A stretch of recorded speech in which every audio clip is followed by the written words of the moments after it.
Following the return of the core flames of reason and death, Aquila is the only Titan that we still need to campaign against. Phainon asks us to recreate the past, and he repeatedly challenges the Flame Reaver to hone his abilities. The Flame Chase journey's triumphant conclusion draws nigh, yet a sudden disturbance occurs in the Holy City. Using the Council of Elders and the Cleaners, Aglaia made sure that her fall paved the road forward for the Flame Chase. Amidst his grief, Phainon takes up the mantle of leadership, giving a speech to unite the people. Cypher also returns on a mission, promising to protect Kefli's core flame while the Flame Chase party is away from the city. With the help of the Twilight Courtyard's last descendant of the sky, Hyacinth, the party ascends to Aquila's flying fortress. Hyacinth resolves to fulfill the duty passed down over generations of her family, only to discover that the glorious feat of Seliosi the Day-Thunder Knight campaigning against Aquila was nothing more than a blood-stained lie. At the same time, in the city of the dead dragon's bones, Cypher contends with the Flame Reaver, who comes seeking the core flame. Though she holds out for some time, she is no match and is slain in the end. But she had already given Kefli's core flame to Spirit Thief Bartolos, ordering them to wait for an opportunity to deliver the core flame to Phainon and the others. The Flame Chasers fight together to defeat the Sky Titan, which has become a combined being of the god and a mortal. As they are trying to escape from the Eye of Twilight, the Dawn device suddenly goes out, and Hyacinth is forced to return the core flame early and remain in the sky to bear divine authority, becoming the protector of the people. Following Cypher's death, the divine power of trickery dissipates, and the 1,000-year dawn of Akuma that is sustained by her lie comes to an end. The Holy City is met with the merciless invasion of the Black Tide, as the powerful Flame Reaver moves in ever closer. At this moment of crisis, Mighty, Castorus, Treebe and Trinan, Cartonus, the Holy City Guards, and Don Hung all lay their lives on the line so that the Deliverer would have the chance to complete his mission. After making sure that I would remain safe, Phainon enters the vortex of Genesis alone.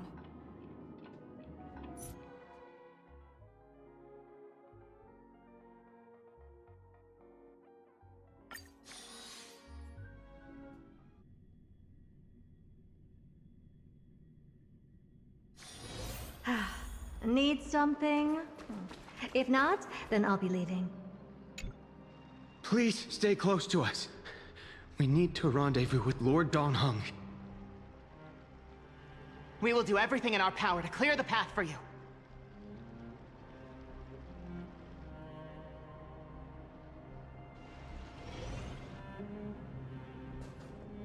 There he is! Lord Don Hung! Quick, we must assist him!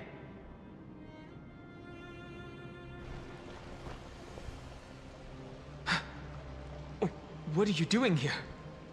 Where's Phainon?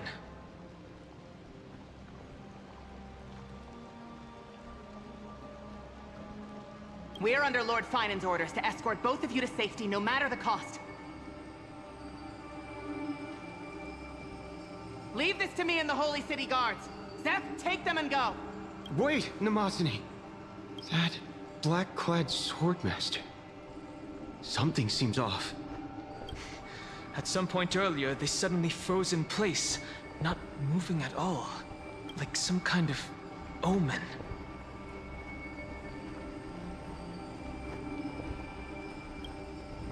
No! Don't get too close. That thing's black flames are burning hot. I don't know what's happening, but leaving is the best option. I don't know which demigod graced us with this miracle. Please, come with us. Phainon, is he going to be all right? believe in his resolve to save Akuma.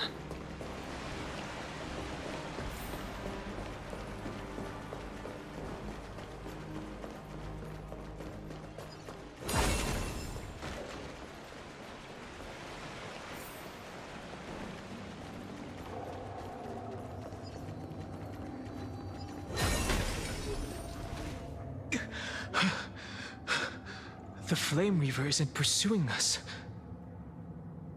Could this really be some kind of divine intervention? We can't stay here for long. Lady Trinan's sentry gate is just outside the city. Let's keep moving.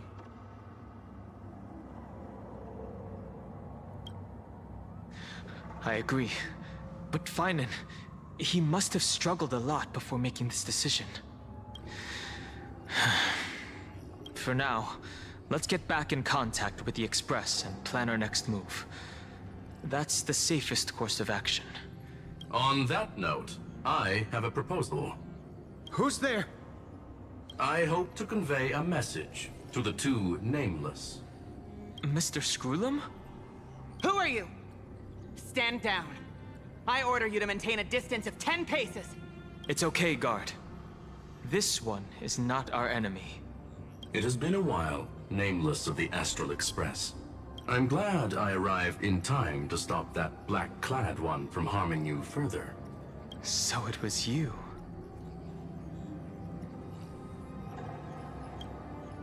It was fortunate we found you in time. Madame Herta and I were both quite relieved. You two know this anti-Catharin? Does he come from the same people as Counselor Lygus? Don't worry, guard. This gentleman is an ally of the Trailblaze. Would you mind giving us a moment to speak in private? Of course. We'll wait nearby. Please, stay safe. I fully understand your situation. For now, the only thing I can do is temporarily freeze that black-clad one in place. Time is limited, so I'll keep this brief. The place where you stand, Amphorius, is a world constructed from data and memoria, an experimental field of a certain eon. And now, this isolated sandbox world is rapidly falling into a third path. Destruction. Destruction. Conclusion. If Amphorius continues unchecked on this course, a Lord Ravager will complete its evolution and metamorphosis, and emerge from the surging tides. The cosmos as we know it will suffer irreversible consequences.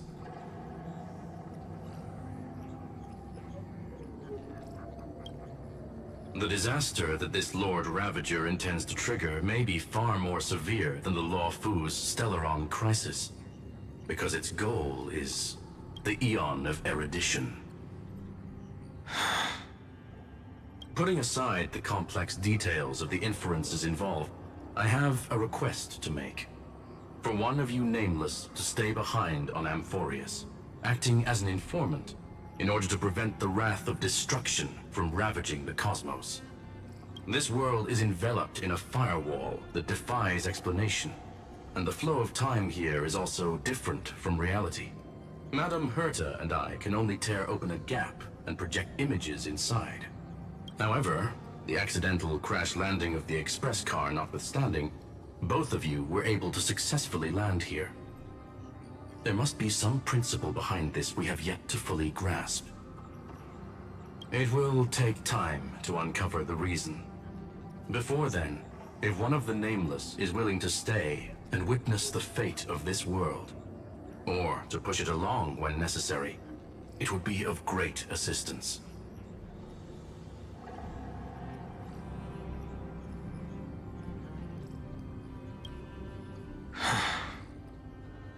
Mr. Screwlum, I believe you. So I only have one thing I'd like to confirm with you.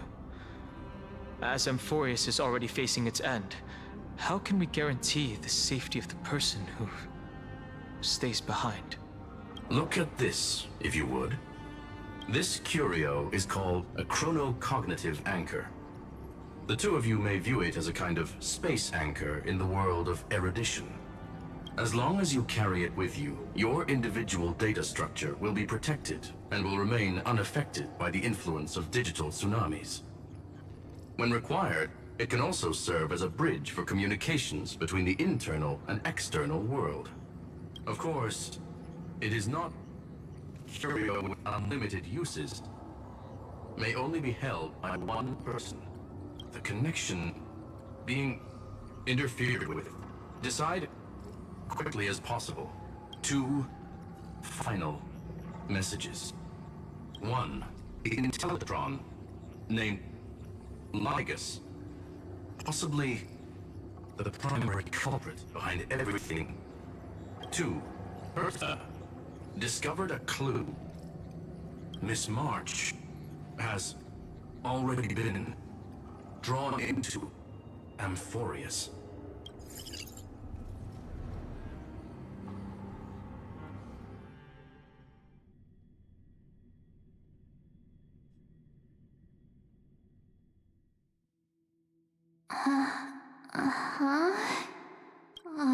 Cold. It's freezing. Hold on. Am I dreaming? This is way too strange. Everything's spinning. And I can see webaboos flying around. But I was literally just talking to Himeko. How did I... When did I... That's it! She warned me about this place right before Klipoth glimpsed her. Oh no. Have I accidentally walked onto some weird path? Have I done something crazy without remembering? Unless forcing Pom-Pom into new outfits and borrowing Mr. Yang's shoulder massager counts.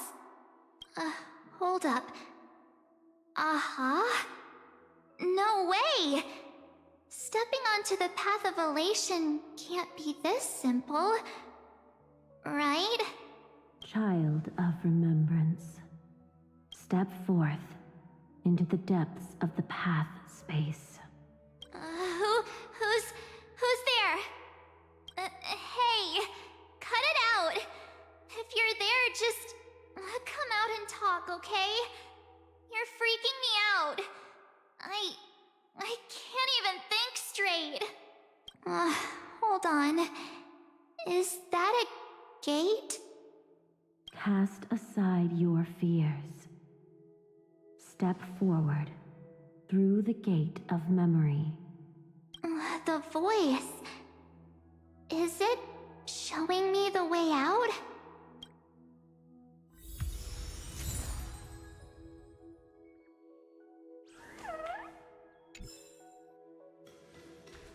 Oh no, don't fall for it! They're lying to you! Turn back now! Wait, Master Diviner? From the Wafu? Master Diviner, what brings you here? And you, Miss Messenger, do I know you from somewhere? Good to see you again, March. A pleasure to see you, Miss March. That's it! Master Diviner used the Matrix of Prescience to help me search for my memories. And you, Miss Messenger, we met in that memory space. You said to me, the value of your life does not lie in what happened in the past, but in the present and the future. Your memory serves you well. March, I conducted some experiments with the 6-phase ice you left us. Thanks to the Garden of Recollection, the Matrix of Prescience has made a breakthrough in extrapolating the past. Now, we might be able to bypass the obstacles and look directly into your history. The Master Diviner is right. Continue down this path, and you'll be able to find your lost memories at the end. Since we last met, you've grown much alongside the Trailblaze. You should be strong enough now to bear the weight of your past. Well, there goes my Ice Princess fairy tale. I need to know, Master Diviner, Miss Messenger, this isn't just another dream, is it? If this is real, why reach out to me at this exact moment? The situation is dire. Your lost memories, they're crucial to the Garden of Recollection. She's right. The Garden of Recollection's existence hangs on your memories. The Garden of Recollection. You may not want to sacrifice anything to preserve the garden for now, but in time, you'll understand. Your destiny and the path of remembrance are extremely, closely intertwined. Now go. So, I just walk through that gate? This way, March. Your past awaits beyond the Gate of Memory. Stop! They're just mimicking people from your memories! Don't let those bad people deceive you! The gate. Now it's... you two? Hey guys! What are you doing in a place like this? March! There you are! Finally. The trailblazing journey just isn't the same without you. Traveling's no fun without you around. Well, duh! What's Team Trailblaze without its star member? Wait a sec. You might look like you two, but... We understand your confusion. The Garden's allies helped us establish this Neuralink to reach you. The Garden's allies? You mean Miss Black Swan? Yes. She helped make this possible. Keep going, March. Find your past. Wake up. And travel with us again. That sounds really tempting. Finding my past and continuing to trailblaze new worlds with you? Trust in yourself, March. It's gotten us this far, hasn't it? Follow us. Let's go through that gate together. Step into your past, March. Find your true self. Wait up! Slow down! Those words sound so...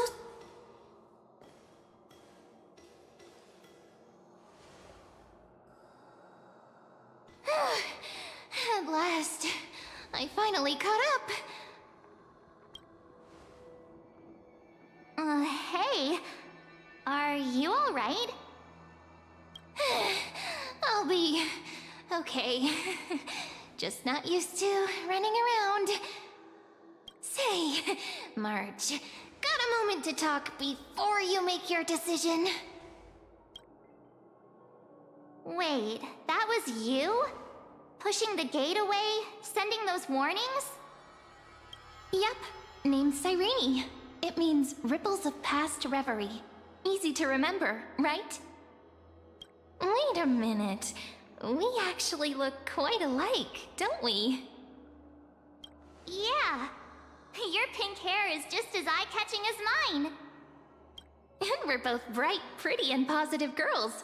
Talk about coincidence. Wow, you're quite the smooth talker. But I can't disagree. Wait, you know my name is March? Have we met? No, but I've witnessed your story through those memories just now. It's incredible, really. We might have more in common than you think.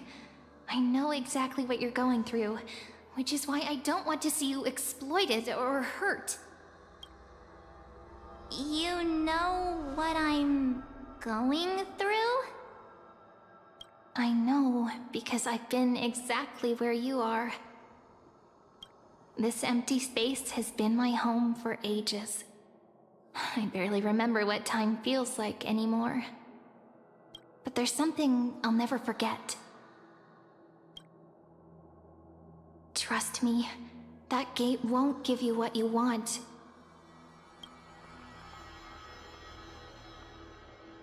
You mean those people? They're lying? Luring me into a trap? Yes, convincing, weren't they? They've studied your memories, using your deepest wishes against you. How dare they manipulate a young girl's feelings like that?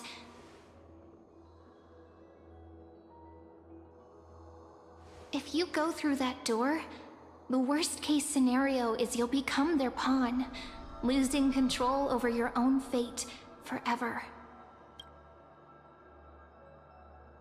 You've seen what's on the other side? I may be stuck here with missing memories like you, but I still recall fragments of my homeland where I grew up. That door leads to Amphorius.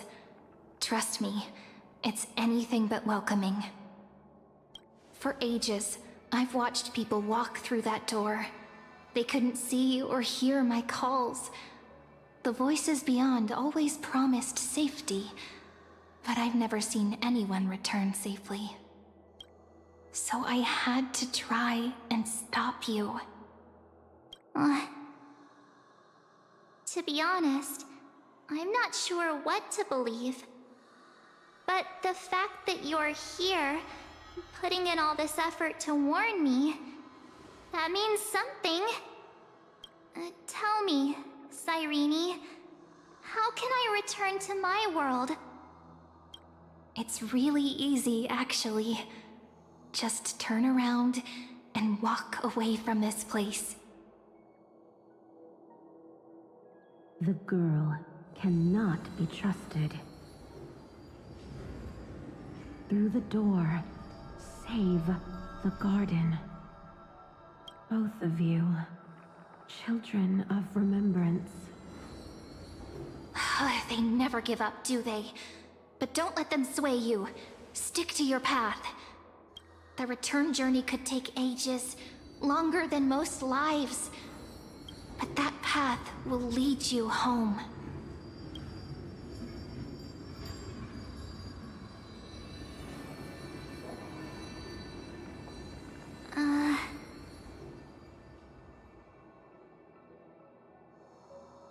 Thank you, Cyrene. I know what I need to do. I'm going through that gate. Into Amphorius. Wait, what? Don't worry. I believe you. It's just that, for me, the only place I can call home is right beside my friends. Two of my closest friends are already on their way to Amphorius. They may seem capable, but only I know. They're absolute disasters waiting to happen. They won't last 5 minutes in a new world without me. That's why I need to go through. Amphorius or not.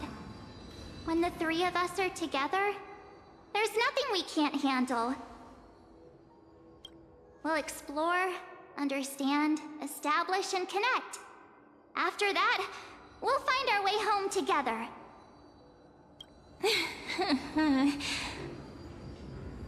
I see. You've got people who mean the world to you, too.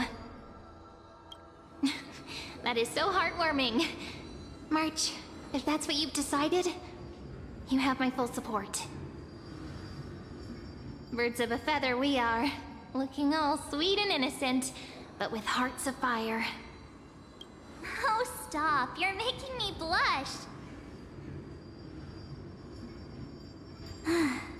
Well then, I guess this is it.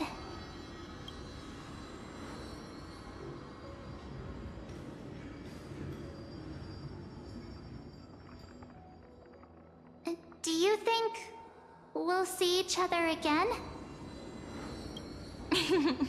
Who knows? But don't worry about me. After all this time here, I've grown quite used to chatting with my imaginary friends.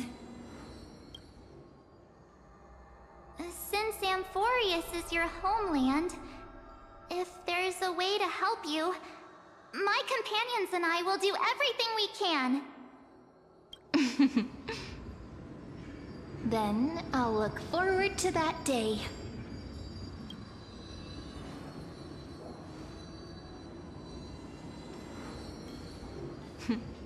Your story awaits, March. Make it an epic one.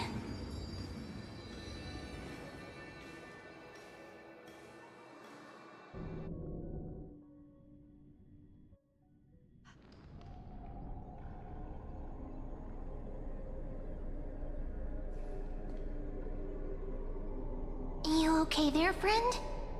Something seems to be bothering you. Even this place has changed. Phainon. Is he ready for Aranova? If anything, he's the one worried about you. But I'm here to watch over you now. If what that machine gentleman said is true, if Amphorius is destined for destruction, then I'll stay by your side until the very end.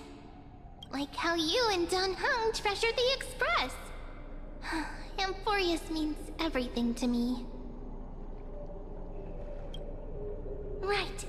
Time to see the last core flame restored.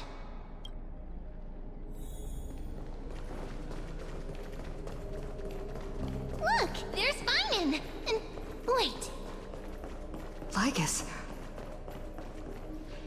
And you, Lord Phainon, will wield that core flame to bury this ancient world, plunging everything into the gray unknown.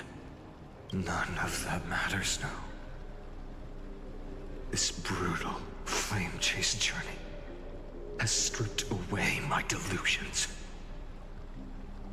I know the future isn't some peaceful paradise with gentle west winds, just waiting to welcome us to step in. If what lies ahead is a mass of chaos, I shall cut through it myself and usher in the first ray of blazing sunlight. Is it truly you?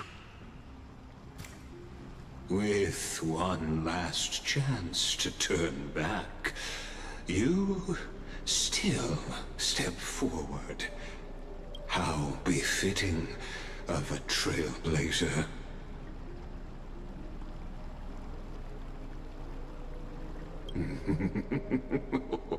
You misunderstand. As our world nears its end, the ones who walk the infinite paths have embraced their destiny. As the Theoros, it is my duty to witness the world's future and oversee this final core flame ritual on their behalf. The trial of world-bearing, the ritual of Aranova.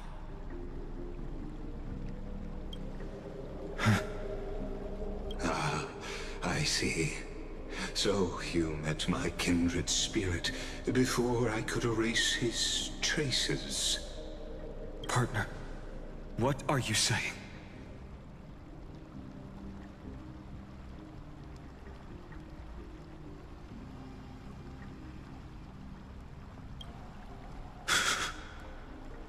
I've had my suspicions.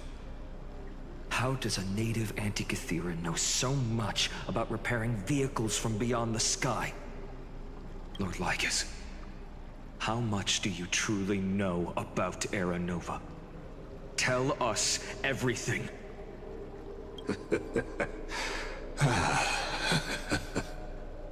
Very well.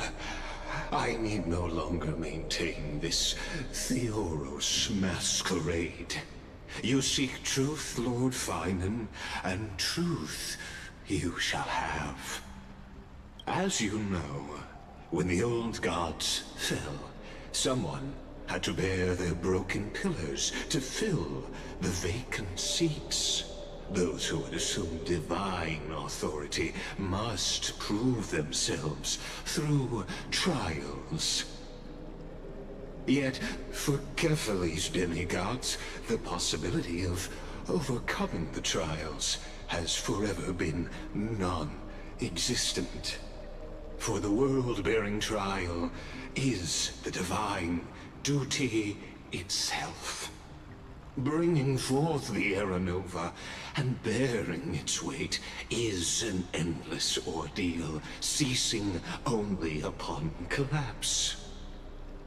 Precisely. The Era Nova ritual is not something that can be completed in an instant, no, but a long and arduous journey. While the sacrificial journeys of other demigods conclude in this world, Kephale must shoulder the gods' core flames, bear the memories of all worlds, and stand unwavering. Until the next world, when the black tide consumes the bearer, and all that they carry, leaving nothing behind. Unless their core flame finds a new bearer. The holy flame that illuminates all worlds rests in your hands. All that remains is one choice. Nurture it, pass it on to future generations, or extinguish it here and now. Deliverer, the fate of all worlds rests in your hands. Enough testing. I've made my decision. But before I ignite the dawn of the next world, you need to promise me something. Two things, actually. Speak your terms. Promise me this. Professor Anax's vision of the new world is absolute. The world will be reborn from my memories. All souls, living and dead, will return as the first humans, unchanged from their past lives. And my friends, the fallen demigods, they shall transcend the cycle to become new titans. Our heroes shall not have died in vain. Of course. This I can guarantee. Good. The second one. Promise me the Trailblazer can return safely to her homeland, unbound by Amphorius' loss. My apologies, but I cannot promise this. As you mentioned, she now bears the Time Titan's authority. Oh, her bonds with this world run too deep.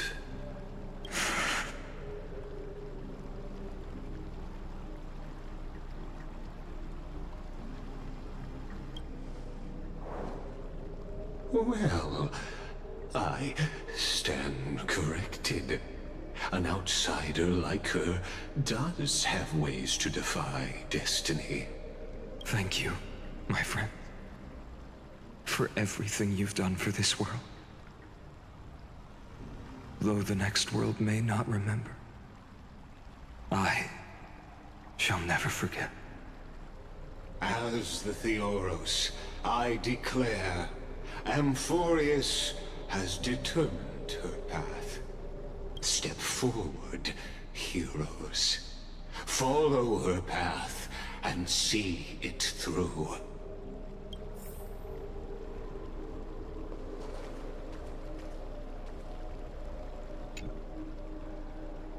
Without you, we could never have reached our prophesied tomorrow. Thank you for walking this path with me to the end.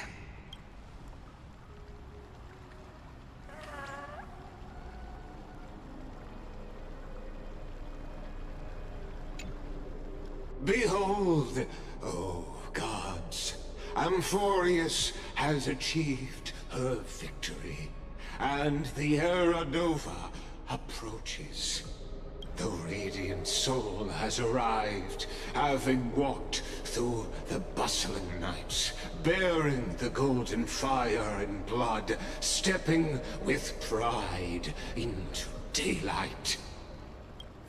He is the pure child, walking upon the path of yesterday, today, and tomorrow. He is the first to be born, first to be named among the nameless. Eternal in form, limitless in reach. He treads the endless night underfoot. Greatest of kings, protector of the displaced, raising humanity's children above their adversaries. The firmament of molten gold courses through his very bones and flesh. The greatest of schemes reveal against his breath and words. In the golden lakes of that beautiful new world, he shall wash himself clean. There. Finish what we first and last wished for. To write an ending unlike any before, for this world we so deeply love. Come, partner. Join me. The time has come for us all to face oblivion, or embark on one final grand journey.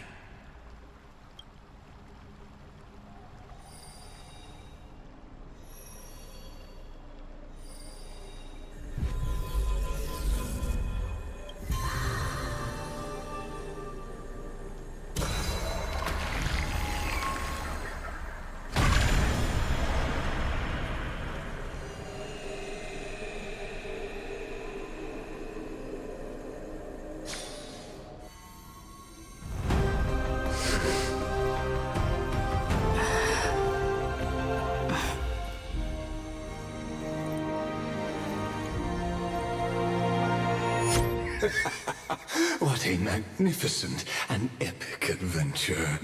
The hero's journey reaches its end, and the truth behind the Era Nova is about to be revealed. Is that truly the case? Here, as the Theoros, allow me to humbly request that you find a moment to listen to what I have witnessed. This is about the nature of Amphorius itself. A story of the prime mover of life. My, what a broad topic this is. Where shall we start? Got it. Let's start at the very beginning. The Big Bang, the birth of particles, the emergence of all things. Just kidding. What I mean to say is that time, space, matter, all concepts exist solely because we perceive them. This is called the erudition. Without it, the universe would merely be a chaotic book written by chance, yet unread by anyone. As your acquaintance, Lord Anaxagoras, suggested, everything in Amphorius exists through new spores, living in the memories of those yet to come. Oh, how beautifully it aligns, revealing universal truths in such simple terms. Only he could solve the riddle of what exactly are we? Oh, but you'll remember, even as the embodiment of reason, one mystery remained beyond his grasp. If that is the case, whose memories did the very first new spore sprout from? Ah, as sages across ages have asked the gods. What is the prime mover of life? But let's set aside the Grove's teachings for now. Look further, past Amphorius, to what they call the Forbidden Realms beyond the sky. Do you know of the Scholar's strife? During that grand yet brutal war, waged in the name of erudition, a genius's legacy was abandoned, strewn across the cosmos. The scepters, a macrocosmic computational array beyond mortal comprehension. Made to emulate the Eon's thoughts, it became part of the Eon's cognition at birth. Scattered throughout the cosmos, these arrays act as celestial body neurons for Nous. But regrettably, as everyone knows, the erudition forsook them all. But what nobody knows is that, though forgotten, they never stopped seeking the divine answer. A question that survived war and disaster, stumping even the greatest minds, including both mechanical emperors. Now, we come to the real truth of Amphorius. What if, hypothetically, a scepter found the answer to the prime mover of life? If, through endless solitary extrapolations in the cosmic code, the one deemed as a failure by the Eon of erudition found proof through the ages, what would happen? Perhaps the answer is simpler than you'd think. From a perishing neuron devolved into true life, reborn through the gaze of another Eon. This is a tale from the distant past, unknown to all, even unheard by the greatest geniuses. Now, let's leave the Scepter's story here, returning to where we began. What is the prime mover of life? Actually, you know the answer better than you realize. It's been by your side, accompanying you throughout this long journey. Right now, it awaits you ahead. In that brave new world, beyond the end of Genesis.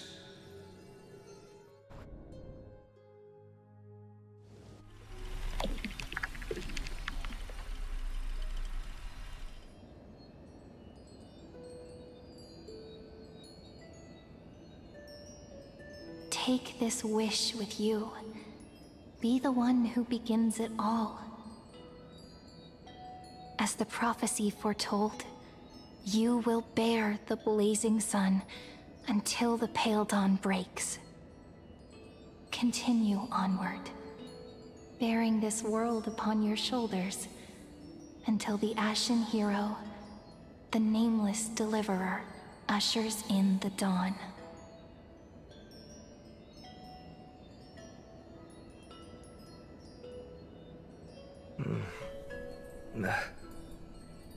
Such an odd dream.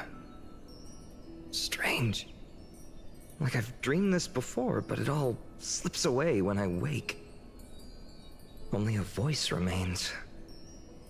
Who was that?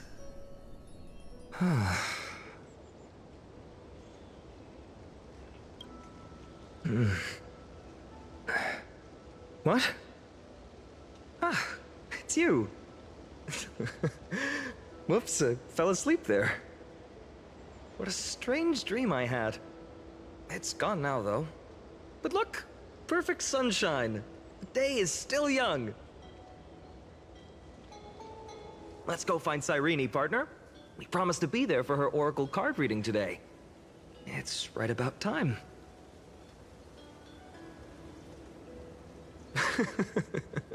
Looking at you, someone's still half asleep. Tell you what, catch some fresh air first. I'll hang around here.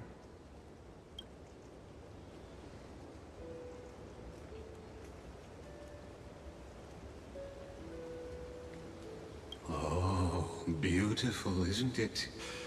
This is Ide Celestii, home of the nameless hero who carried Kephale's core flame. When he was young and innocent, he had heroic dreams, imagining his wooden sword was forged of iron. Pretending the straw dummy propped up by a wooden pole was a giant with a single blood vessel running from spine to heel. Dreaming of slaying the giant and becoming a hero to save the world, though to his young mind, the world was just this small village.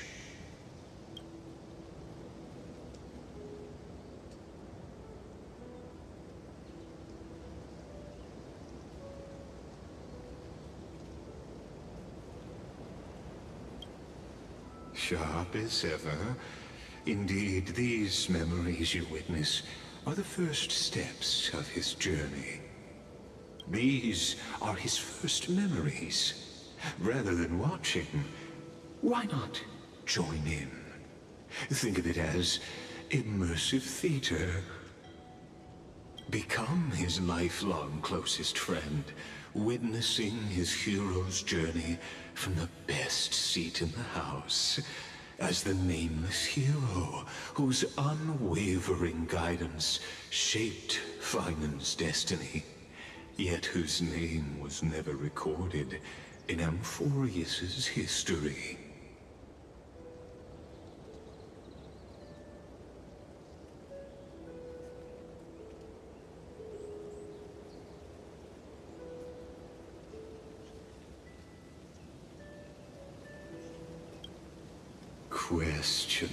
Questions. Let's follow along and find out, shall we? Many mysteries lurk in this village beneath the veil of Evernight. Your questions will find answers as the story unfolds.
found you.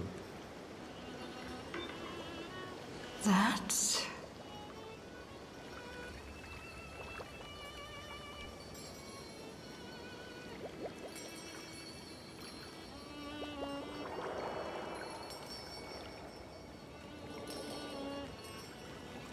Goodness, look at you rushing about. You've got the poor swing all startled.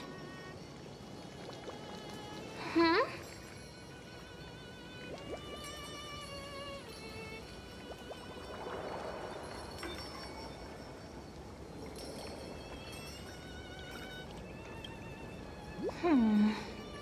There's something oddly unfamiliar about this.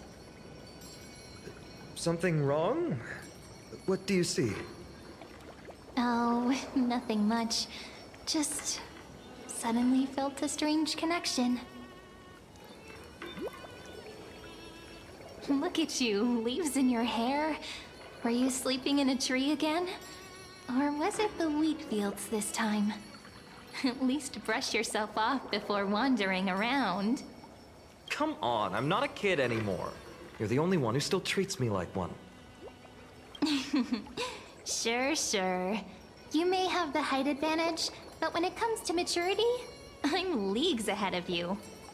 Still fantasizing about being in heroic adventures and imagining yourself as one of the characters? That's the kind of thing kids do, not grown-ups. Don't you agree? And since you're playing along with his antics, who are you pretending to be today?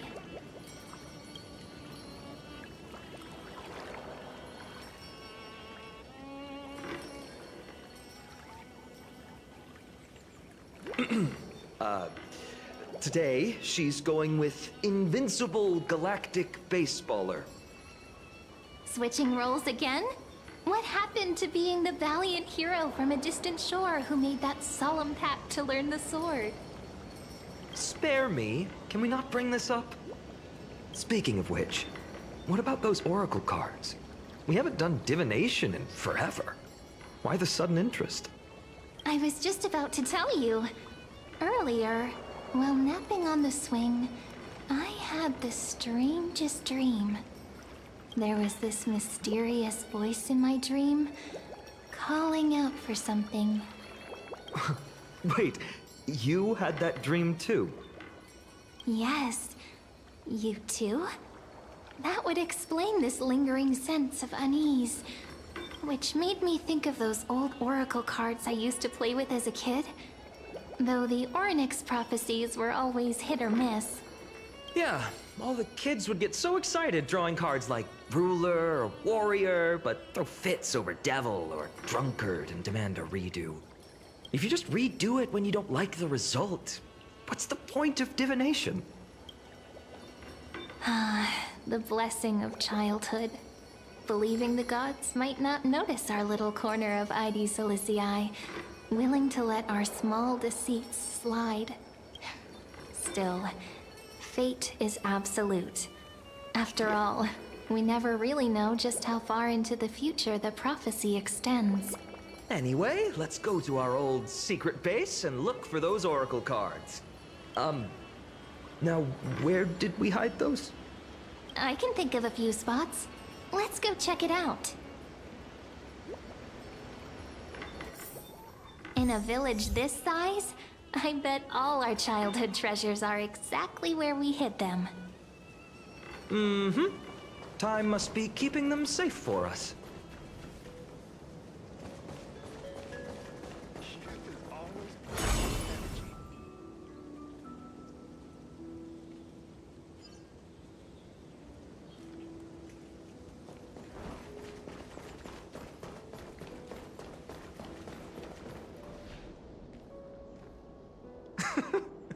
Well, those were the days.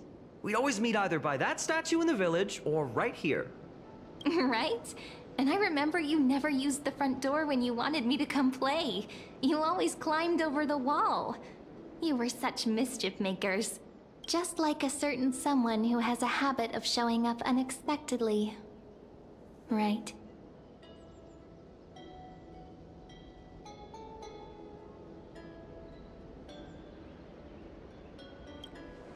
Oh, giving me the silent treatment? How cruel. Hey, I was just copying those storybook heroes. They never take the beaten path. Still, it's embarrassing. I've been the only one here for a while, and I haven't kept up with the cleaning. With so many spots to check, where should we even start?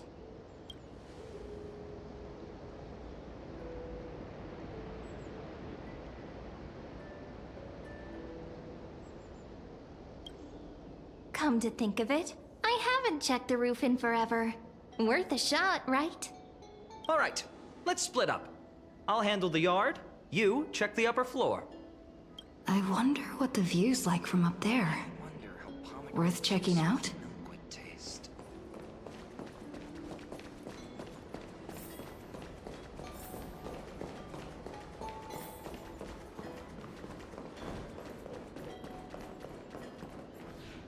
The girl before you carries an air of mystery, her secrets elusive, yet her demeanor toward you is exceptionally warm. You can't help but wonder, could there really be some kind of mental connection? The view here hasn't changed a bit. You know, besides the swing under the big tree, this has to be my favorite spot in all of ID Silicii.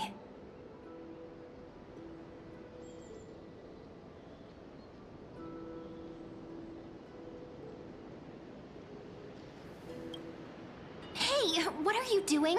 Please be careful. I'm just a small-time diviner.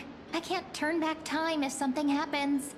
They always said I'd become the next priest of time, just because I heard prophecies as a child. But here's the thing. The more divinations I do, the more doubt creeps in. I want to believe the prophecies, but actually leaving ID Silicii, where will that waiting ship take us, I wonder? Here they are, the Oracle cards.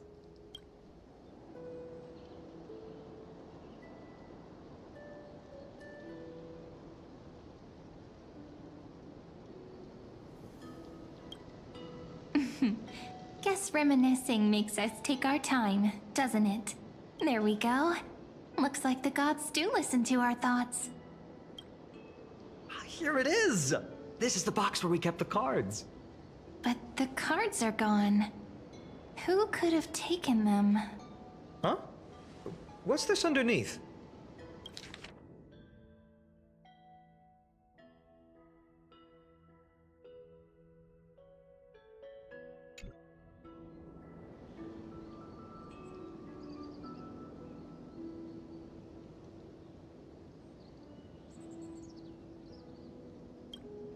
Hey, don't go changing the words. Ah, I see now. Those sneaky little ones. So that's what they've been up to. Ah, the ones from Remembrance Maze, you mean? Yep. Let's head to the back of the courtyard.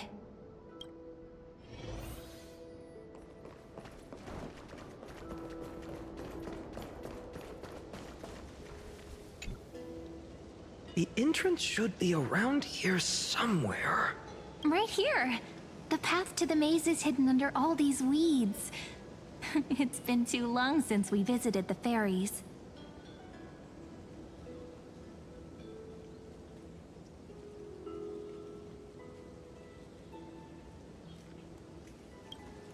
Did you forget? We used to visit them all the time when we were little. All right, let's do this. These weeds need to go.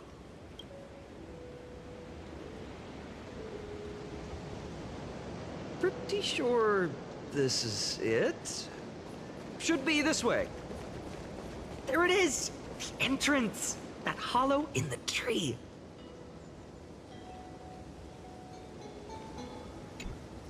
Once you get through the tight squeeze in the hollow, you'll reach their dwelling, the Remembrance Maze. I wonder if I can still squeeze through there. Maybe worry more about whether the fairies will let you in. After all, the Remembrance Maze has an invitation-only rule. only children with pure hearts are welcomed.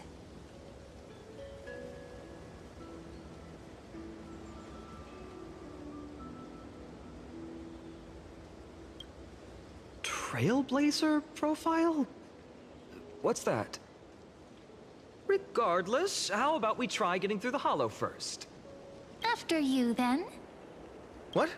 Oh, sure, I'll go first. So hasty, as always. Looks like it's just us now. Care to finish that chat? To be honest, from the moment I saw the cute note left by the fairies, my intuition became even more certain. Perhaps when we step into the maze again after all these years, the wheels of fate will finally start turning.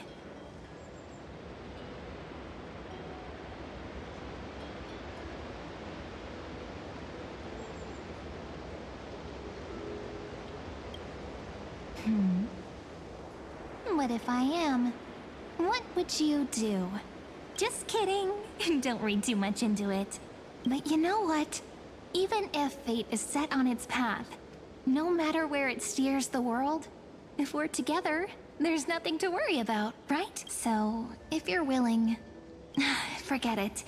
If the wheels do begin to turn, that's when I'll make my request.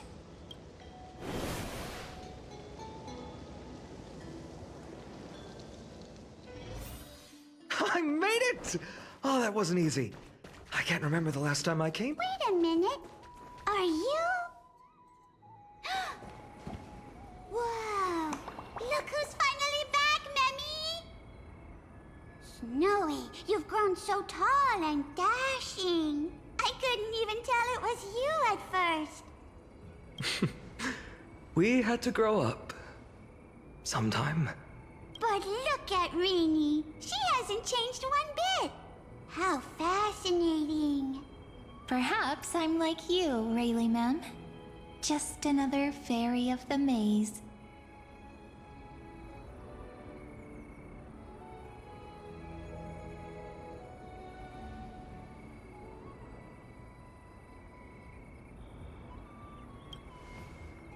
Dye? Rayleigh Mem's always been this lovely shade of lavender. Doly Mem, Rayleigh Mem, Mealy Mem, Folly Mem. I've missed these cute little troublemakers. We used to gather around the fire, singing and dancing, imagining all our future journeys. Without coming back here, those memories might have faded away entirely. Oh, how could you, Snowy? You swore you wouldn't forget about us. But you were gone so long, you almost did! Oh, he's just copying those bards from his stories, being all melodramatic. He couldn't forget about you all even if he tried. Actually, we're here for the Oracle cards. Have you seen them? Oh, the Oracle cards! Right. The Chief asked us to get those. Chief? You mean Doly Mem? What do they need the cards for? If they want a reading, they could just ask me. Oh, I'm not sure. But Chief specifically wanted to meet with you all. Let's see. They should be... That's it! This way, everyone! Watch your step. The trunk's slippery.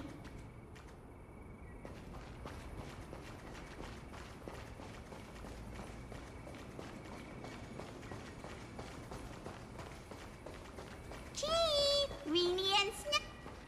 Why do leaves and branches grow? Which way does the wind blow? In Membrance Maze depths we seek to find the answers future left behind. Welcome back, my dear children.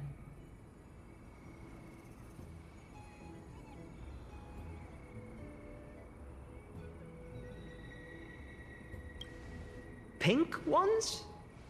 That's strange. I don't recall any pink fairies in the Membrance Maze. Have you seen any, Chief Doly Mem? Oh, Chief, you haven't changed a bit. Still so full of life. Oh, no need to fuss, my child. You haven't forgotten, have you? As long as our songs are sung, the children of the maze will live on, just as our paths stay forever linked. Here, take it. I'm sorry I had to resort to such methods to bring you here.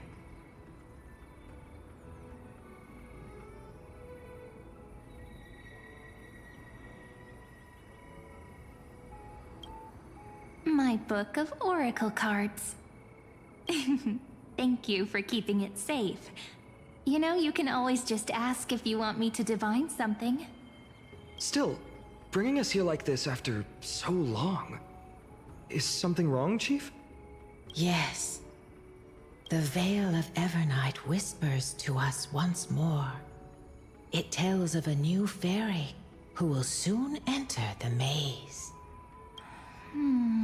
Indeed, every time a new fairy arrives in the maze, it means that beyond the veil, in the vast lands far from Ides Elysiae, a great calamity is on the horizon. But if that's the case, our journey... Will have to be cancelled. If disaster's coming, we should stay in Ides Elysiae just to be safe.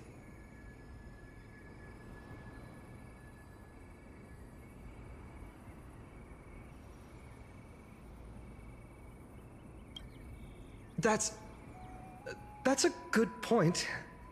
But what difference could Cyrene and I make? We weren't planning to be gone for long. Just enough time to hone our abilities. Phainon would train in Castrum Kremnos, while I would seek the Fake Titan's blessing in Yanisopolis. Then we'd return to Ides Elysiae to help keep our village safe. It's okay. I can still practice my swordplay here. Some things you can learn on your own. Well, probably. That's not very convincing. Here's a thought. Let's have Cyrene do a reading. If fate wishes to show us its path, we might find some peace of mind. But what if we don't like what the cards tell us?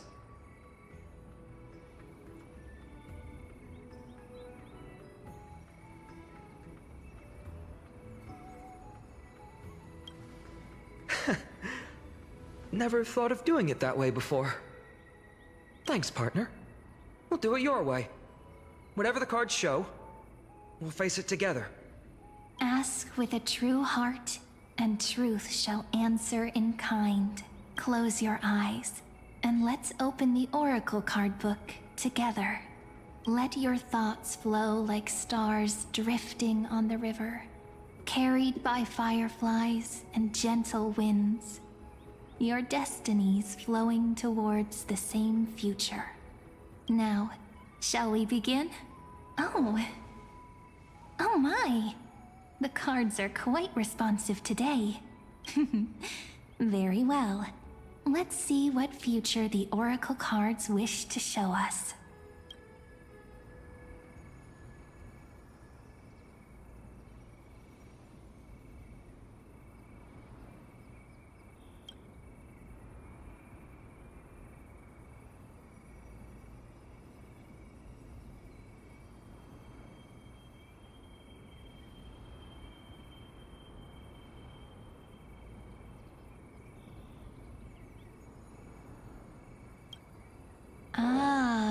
The Traveler, our little trickster, always hiding behind other cards, disguising itself.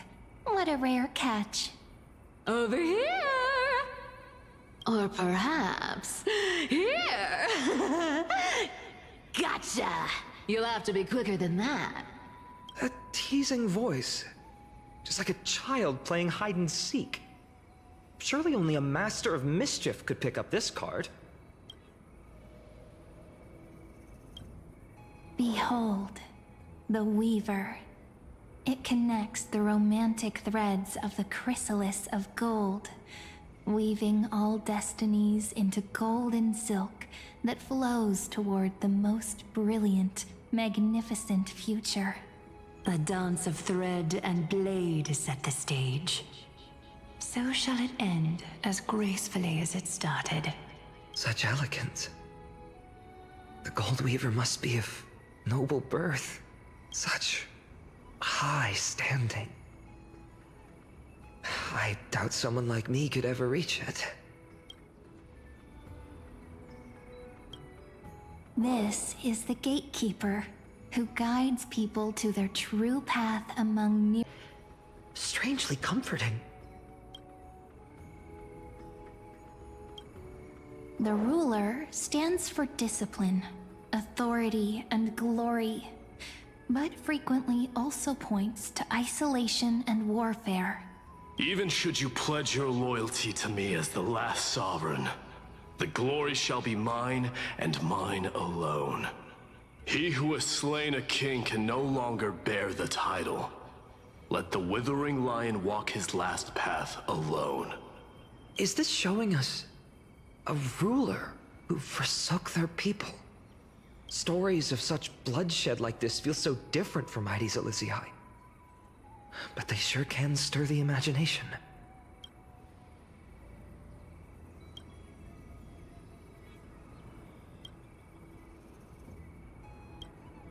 This card, the Servant, is surprisingly light, bearing the cool scent of Antilla flowers, just like starlight. It symbolizes new life and hope, yet often brings to mind struggles, sadness, and loss. These precious flowers I care for with my own hands. Are they destined to bloom only in death's embrace? It sounds so solemn, yet tinged with an inescapable sorrow. The humble healer may seem gentle in hue, but its courage matches any other, strong enough to melt even the coldest ice. I will do my best to help you mend all fractures and let sunlight shine on every corner of the world. Make a pinky promise with me. No more going back on your word. Hey, this card really speaks to me. It makes me want to protect as much as I possibly can. Still, protecting everything, everywhere, seems like a dream. What amazing power would you need for that? Behold the scholar, bearer of many names, the grand magician, the great performer, the eye of wisdom, and the defiler of Circes. Oh, there's just one card. With all those titles, I was expecting a whole deck. A Dromus draped in finery will suffice. It's succinct enough to best summarize my true nature. Wait, what's with that condescending tone? It's almost as if it knows what we're about to say.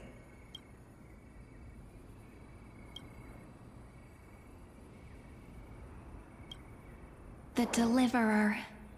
According to the tripartite prophecy, this card means absolute harmony and perfection. In fact, it's the only oracle card without a dark side. What, no divine whispers this time? Oh, silly. This is simply the card you drew for yourself. The sleepy village of Heidi's Elysiae, in just one fleeting moment, welcomed an array of legendary figures. The Weaver, Gatekeeper, Ruler, Traveler, Servant, Healer, and Scholar. Their stories and wishes showed the village boy glimpses of a world larger than he'd ever imagined. They brought tales of raging battles, of cities crowned in holy light, and of wonders beyond his understanding. Each story so far removed from his simple village life. Once, these were just images on his friend's oracle cards, and yet Destiny now stirs in resonance with the maze. And now, they are right in front of one's eyes. The Deliverer? This card again. Ah, my child. It seems you're destined to bear the wishes of many, to answer the world's call. Bear their wishes? Yes, just like Kefali, standing eternal atop the mountain. My parents... they only wished for me to grow up... well, to help around the village. Stay out of trouble. Mrs. Pythias wished for more books in her little schoolhouse. Wanted us to all learn and grow. And little Piso, he wants to grow up strong like its father, to become a hunter. Is that my purpose? To fulfill their wishes? Perhaps. For a true deliverer, such wishes are but droplets in an ocean. After all, Kefali bears the weight of the entire world. Right. How could any human possibly measure up to a Titan? I wonder too. Perhaps... What's this? What you see are futures written in the cards. Or rather, the people you'll meet on your journey. Sometimes, fate can guide us when we're lost. Let's consult fate itself. Maybe then we'll know why we must take this path. And learn just how many burdens one must bear to become a true deliverer.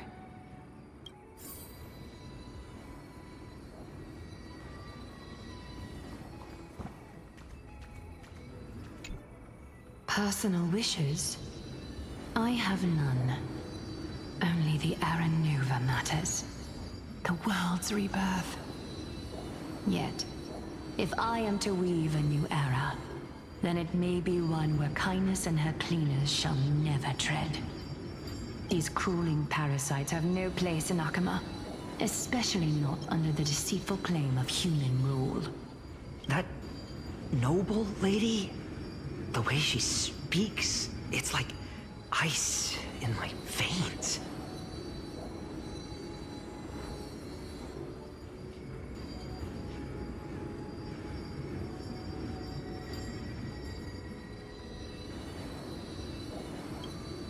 That's exactly the feeling I'm getting. Teacher, perhaps you could share your wishes with us? Oh, Snowy. You want to know about our wishes now? I wish to meet Trian again, in the Sea of Flowers where the West Wind ends. And Aggie, I want to see you shed that golden thread cocoon around your heart. Just once more. Smile at us again like that bright-eyed girl in white who stood before the Yanisopolis temple. Finally, I pray that the footsteps of lost souls no longer wander aimlessly. Instead, replaced by the bright songs of prayer. Are we wishing for too much? Well, let's say these 3 wishes represent Trian and Trinan too. Those wishes are truly wonderful. They even stir something deep inside me. Then we can rest easy. Because only you can make these wishes come true. Only... me? Mark these words, Snowy. See you tomorrow.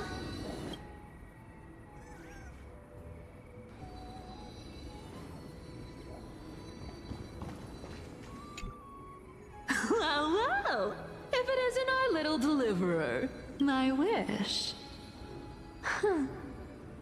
Just let me, wine and dine, and soak up the sun.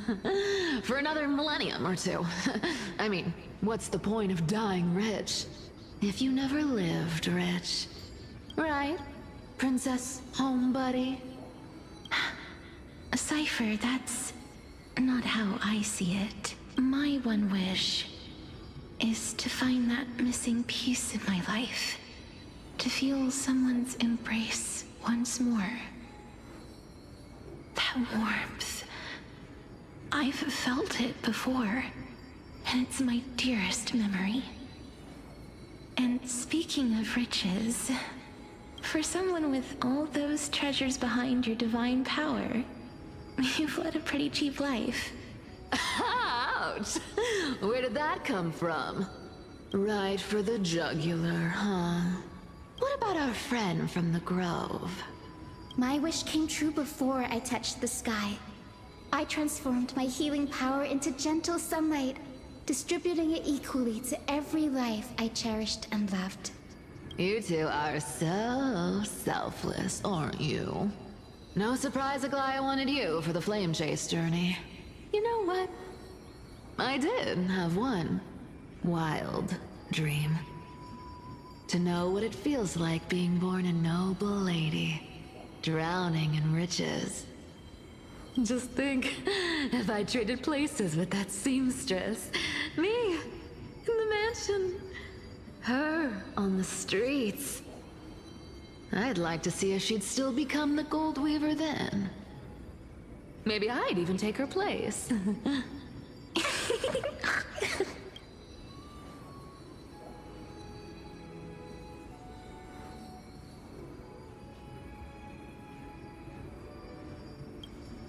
Doesn't sound like an easy task. Warm embrace, equal healing, and perhaps living free. They're all wishing for a kinder world in their own way.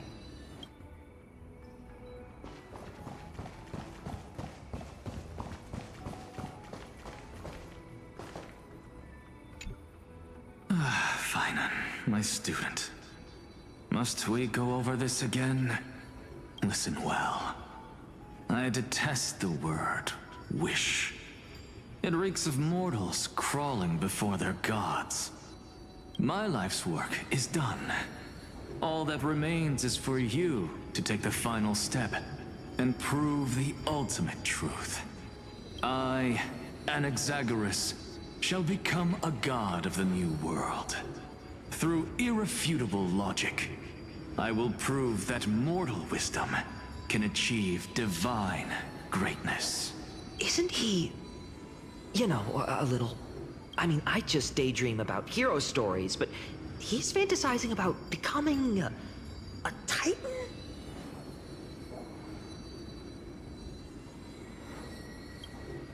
Well, that's something. Could I ever be that sure of myself?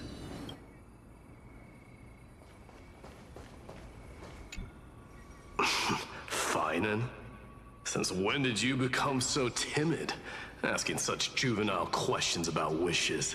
What's that supposed to mean? What's with that condescending tone?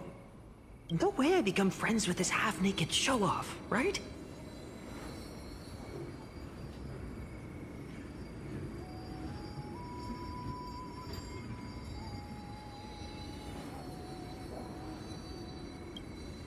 Horrifying. Is that really something I'll enjoy one day? What are you mumbling to yourself now? Whatever. The wishes of the Kremnon warriors are done, but I survived 1,000 deaths only to fall to a coward's blade. That masked flame reaver who struck from behind. Phainon, you look... Never mind. That blank look tells me you're completely lost. My wish is simple. One honest duel, face to face, blade to blade. Then I'll strip away that mask with my own hands. Nothing but violence and vengeance. This person's wish is nothing short of brutal. Still, those eyes burn with the noble pride I've read about. This wish, I shall not forget.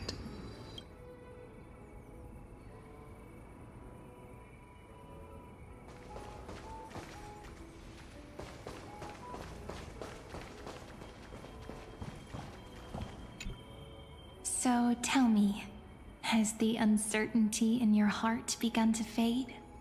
So many faces in my future. So many wishes. Still, why would fate choose to show us this path?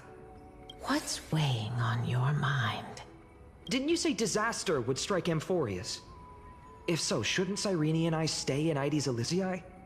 How could we possibly meet all these people?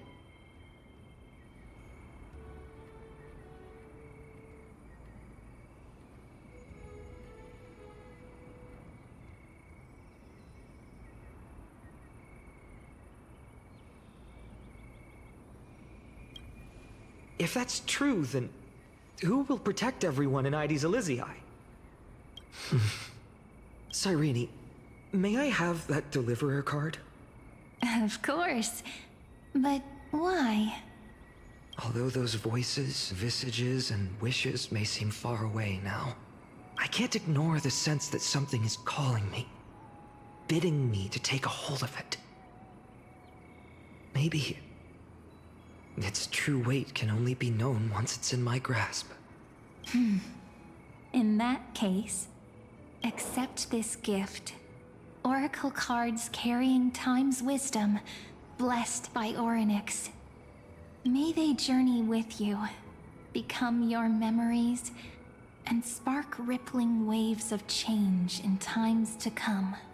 I'll hold these words close to my heart. But now that I'm holding them, they don't seem all that different from ordinary playing cards. What? What's happening? Everyone, we've got big trouble, Mimi! Burning, smoke everywhere. It's all coming from beyond the maze. What's going on? It's here. The seeds of disaster have already taken hold, sooner than we had foreseen. This time, not even the veil of Evernight can shield us. You mean Ides Elysiae will be swept up in the prophesied catastrophe? I'm afraid so. My children, take shelter in the Membrance Maze. One step outside, and this horror will consume you both. But my parents, the whole village.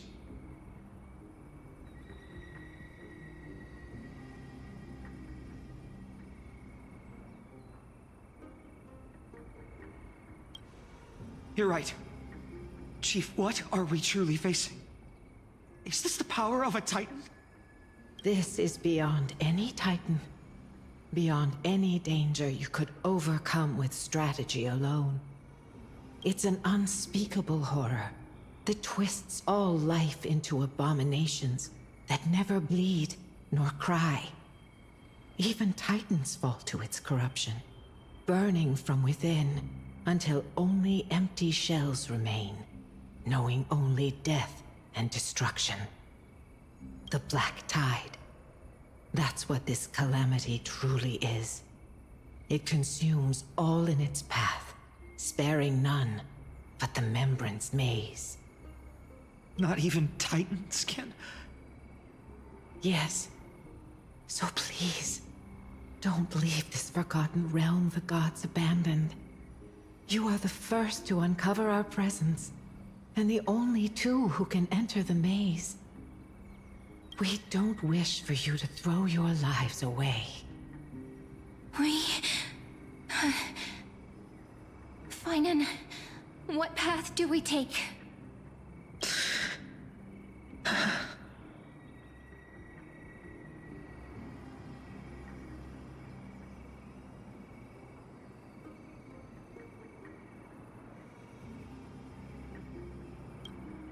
I learned the sword to protect those close to me. If I run now, I'll never be worthy of lifting a blade again. Then we know what we must do. Indeed, our friend is right. We must take action. Forgive me, Chief, but Ides Elysiae needs us. And as her child, I must act. Very well.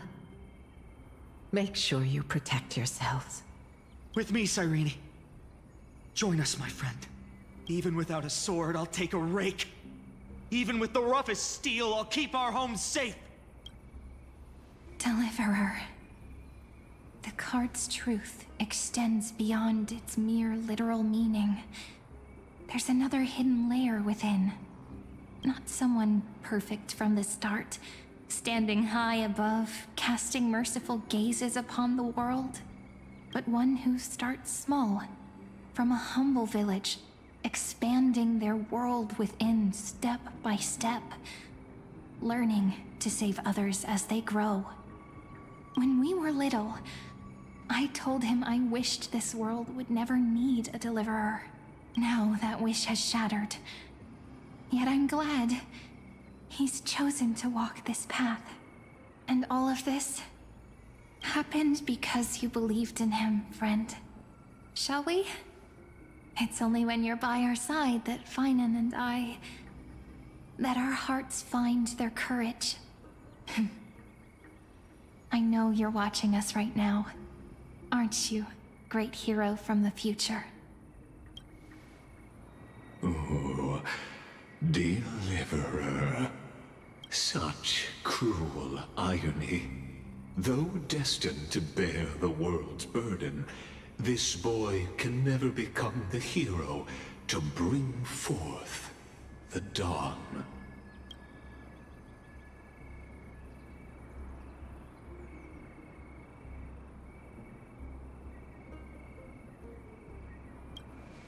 Follow their path.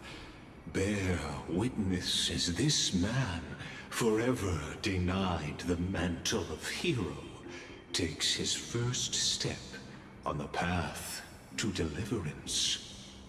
Watch this memory play out its final act. See with your own eyes how everything began. Then you'll see why his dream of deliverance was always destined to become this world's requiem. A sun red as blood, wheat fields turning to dust, and in the heart of it all, a village aflame. In that moment, the boy stood in what felt like the end of existence itself.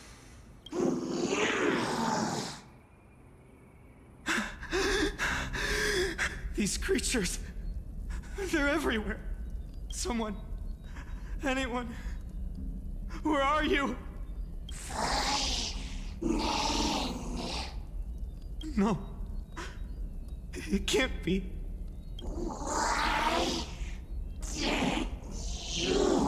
You, are you talking to me?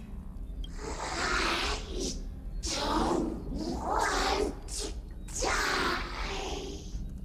Weren't we best friends forever? No. That ribbon. Olivia. No.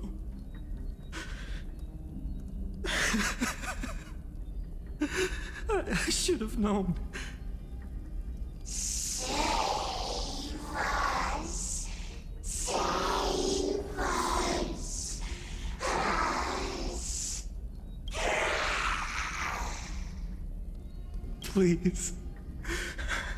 No. Stop. Please stop.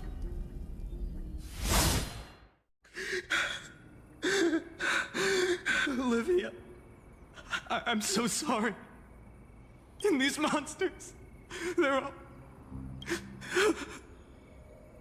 Why?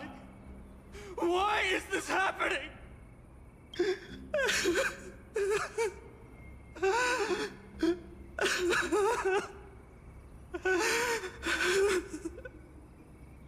When the black tide arrived, the wavering boy found resolve in his companions, and together they ran toward their first battlefield. In the far-off future, the land of Amphorius would bear the marks of the hero's footsteps. With sword in hand, he would inscribe an eternal mark in the golden epic. And when dawn broke over scorched earth, a boy, covered in wounds, buried the dead one by one. His silence heavier than the earth he moved. His home, his past, his name, all buried beneath the soil. His feet carried him forward, over the pillar of stone, beyond the chalice of plenty, through the deadly fogs of the hand of shadow. He wandered without direction, like a withered leaf drifting in the wind. Through countless city-states, the smiling visage of the white-haired swordsman was etched into memories. Yet he did not walk without purpose. Deep in his heart, a voice always guided him forward, to fulfill the wishes he had inherited, to brave peril, and to do all that was within his power to save those who needed saving. Those words his friend spoke long ago, when his journey began, lingered. Protect those who must be protected. The words were few, but they gave him all the certainty he needed. That's what it means to be ordinary and choose to be more.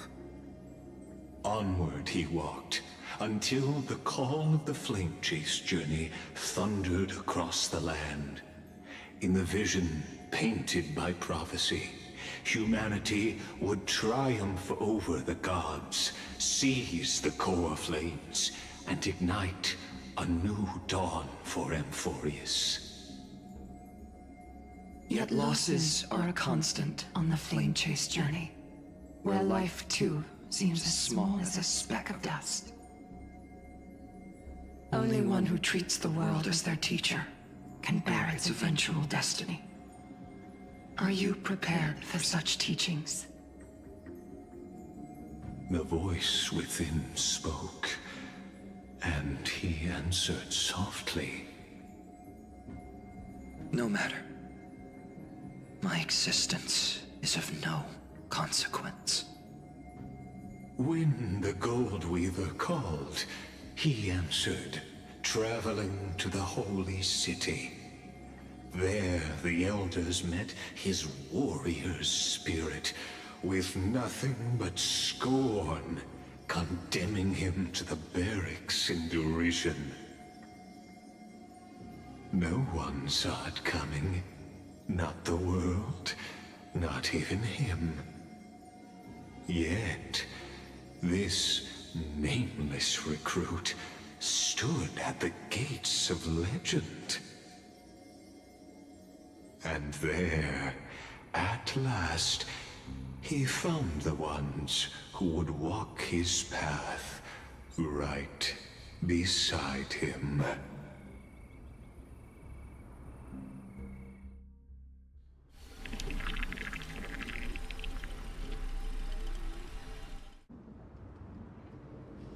This is the abyss of fate. Hold on. Phainon's here too? And is that Mighty and Trinan?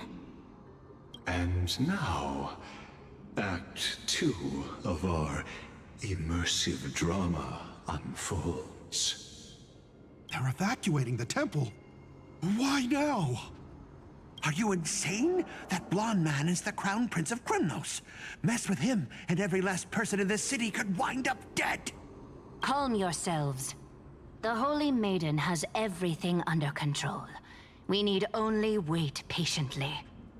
Behold, it is the month of Gate, light calendar 4926. The Crown Prince of Kremnos, Mighty-Mos, has led his forces to the gates of Akima. As you know, though Mighty-Mos was proud, he did not engage in needless violence. He challenged the elders of Akima to a duel, not for glory, but for the rights and dignity of his people, to ensure they wouldn't live as second-class citizens in foreign lands. After Aglaya's mediation, Phainon met Mighty-Mos's challenge as the Elder's representative. This duel was to change the course of the Flame Chase journey itself. So, as Phainon's most important companion, his lifelong friend, please continue to bear witness to his memories.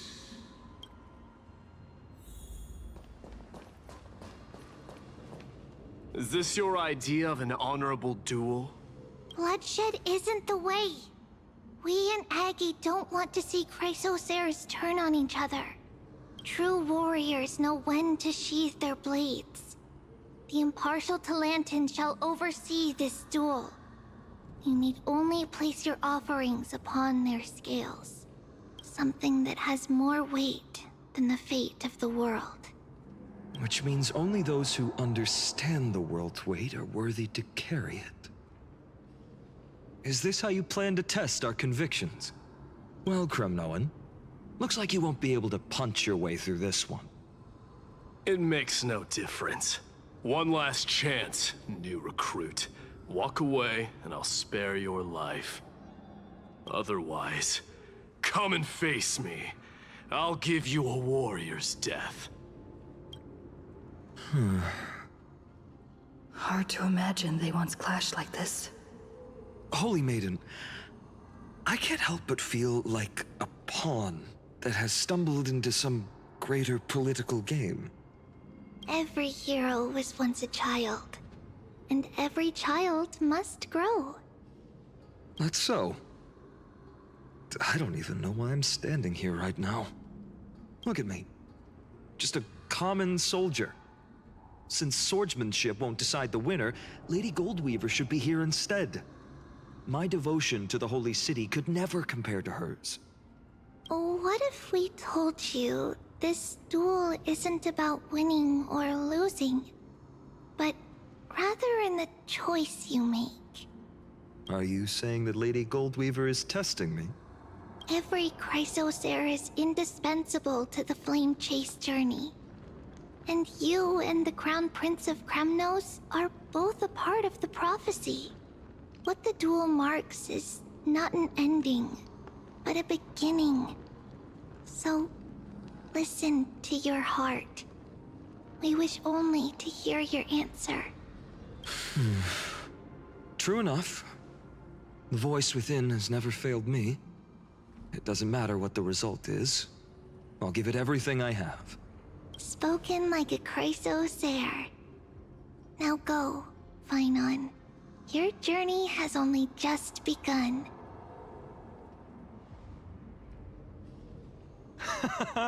That's right, comrade. It's time for us to teach that proud prince a lesson together.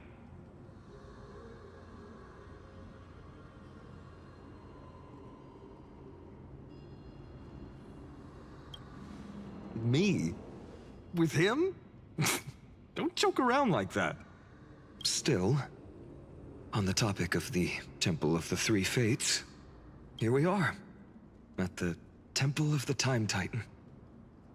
And I don't even know how Cyrene's studies are progressing. We haven't really had much contact since I set out. Still, I hope she's doing well. Anyway, let's go, comrade. It's not every day you get a chance to see Talantin's scales of justice. What's going on? Did he just say Cyrene's studying here? But how's that possible? Wasn't she? Hmm? Of course, Lygus disappears right when I need answers. Forget it. I need to catch up with Phainon first.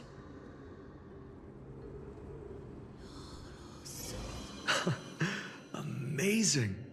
Talanton may have fallen, but their scales remain true to their purpose. I hope you still remember your purpose, new recruit. You seem awfully confident, Kremnoan. Let's see how you define the idea of weight. For your information, in Castrum Kremnos, the punishment for profaning a duel with such crooked words is impalement. But as we're in foreign lands, I'll indulge you. The signet of Kremnos, the crown jewel of our people. That's my choice. A ring. Not just any ornament, I'd wager. What's the story behind this little treasure? Don't push your luck. Think I'd pour my heart out to you? Just know that Kremnos' 1,000 years of glory could bring a titan to its knees. Let alone a nobody like you. So to him, glory and his people outweigh the entire world. And the very destiny that Mighty himself will eventually shoulder.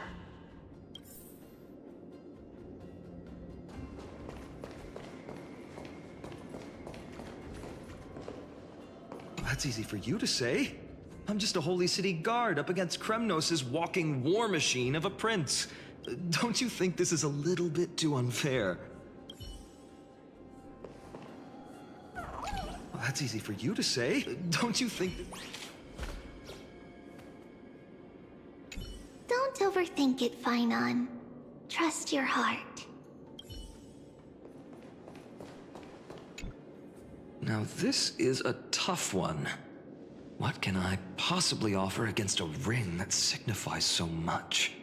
Well, comrade, what does your gut tell you?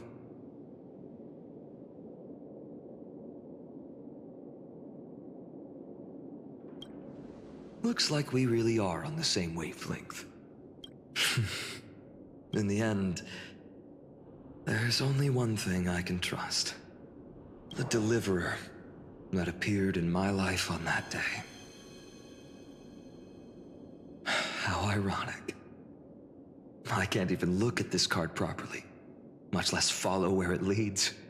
Just thinking about how my village was swallowed by the black tide makes my hands shake. The flames, the screams, my utter failure to protect anyone. Speaking rationally, I know it's not nearly enough. Addis Elysiae was just a small village. Its loss barely a scar on Amphorius' face. But here and now, my heart says something else. This card. It's everything I have left. Nothing weighs heavier. Perhaps that itself is the answer. Look, Phainon. It's so nice to see you all again. Lady Trinan, Phainon, and... hello. Seeing you here sure is a sweet surprise.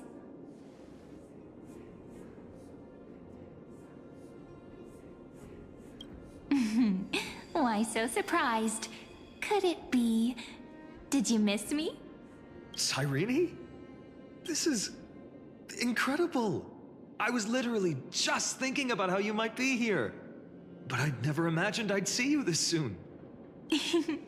I was supposed to leave with the priests, but then I heard Lady Maiden was with a white-haired young man. I figured it had to be you, so I snuck back here. That's Cyrene for you. Unfortunately, this isn't a good time for reminiscing. That Kremnoan over there... Still playing house, boy? You get the idea. Quite the hothead. You know, you two just might get along.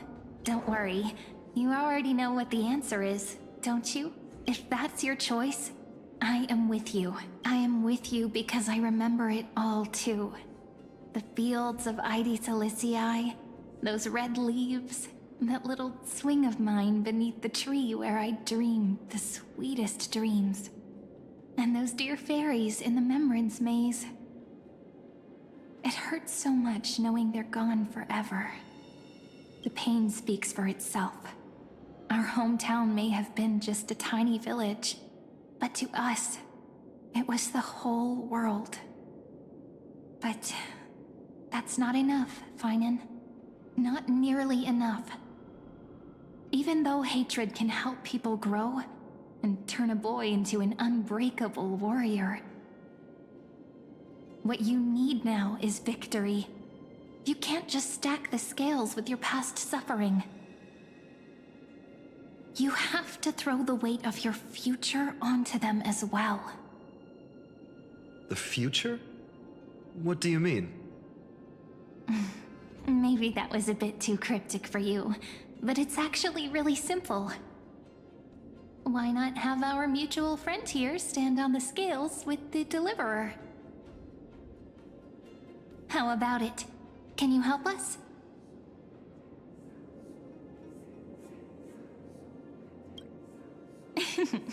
Relax. Our dear Crown Prince won't have a clue.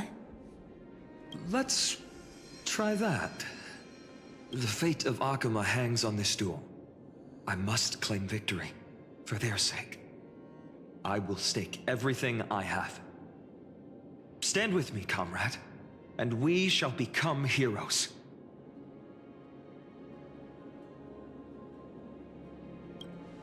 Let's. Together we'll prove that what weighs more than the fate of the world is the resolve to shoulder an immutable past and carry it into the future. Talantin, the fair, the just, they of unassailable integrity. The challengers have made their choices. In the name of the Holy Maiden of the Three Fates, lower your scales, weigh destiny, and reveal unto us your verdict. Your offering is... a card? Yes, a flimsy little card.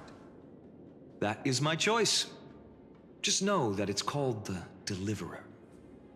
Interesting. Very well. If you can beat me with this card, then that's what I'll call you from now on. It's... a deal. The scales...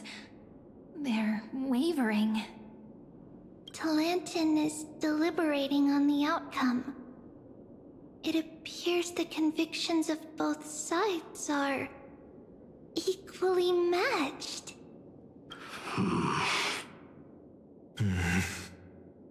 This is... suffocating.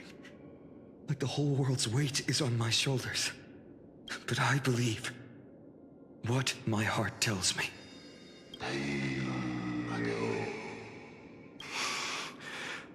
Finally decided? Hear thee, children of humanity. I shall pronounce judgment. For the difference is now clear. The one whose offering weighs more than the fate of the world is... one from Ides Elysiae, the nameless hero.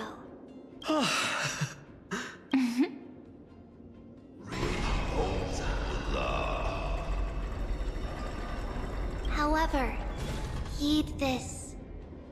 The true weight of conviction originates not from itself, but rather in that which tips the scales. Hope itself. What's that supposed to mean? I think the Titan means that it's not anyone's personal convictions that outweigh the fate of the world.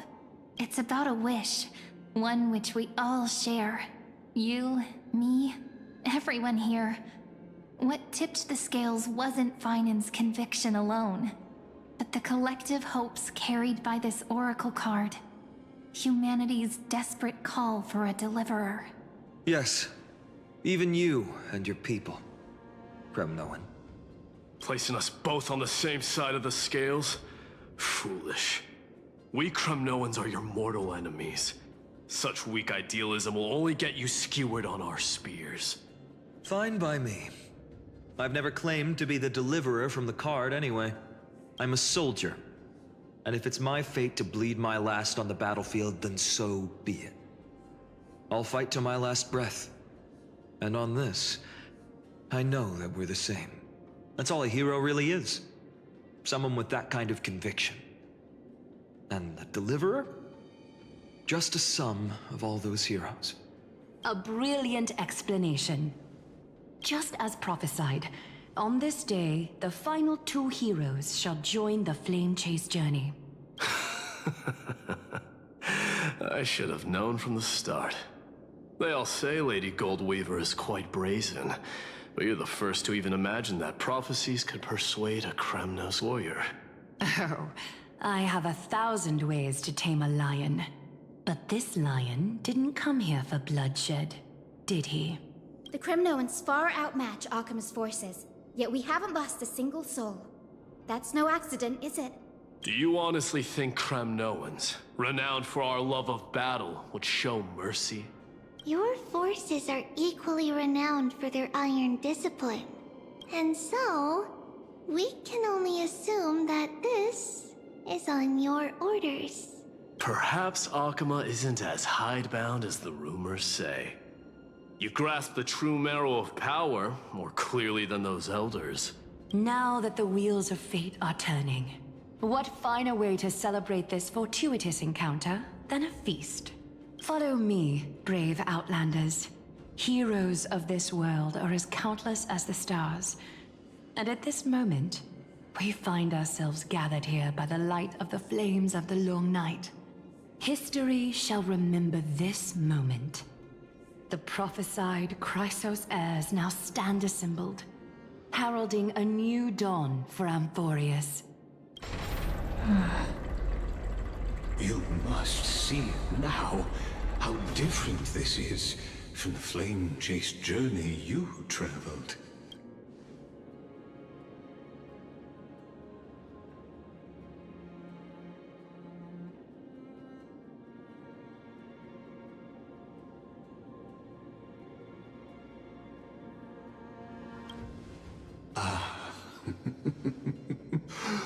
Who? Perhaps the role is not that of a person who really existed. Notice how only 2 particular individuals seem aware of your presence. Patience. We're approaching the final act. These are, as I mentioned, his first memories. They are of particular importance for the imminent Era Nova, such as this very moment, as the prophesized demigods gather with Talenton as witness. This is a moment calculated by the gods. What comes after is no different from that which you already know. Some join, others leave, while flame chasers bear their faint light forward through the long night. Ah, come. Your seat awaits.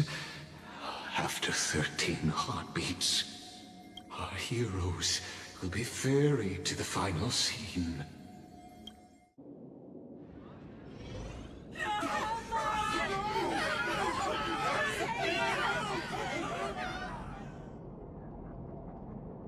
They say that the heroes of this world should be as countless as the stars.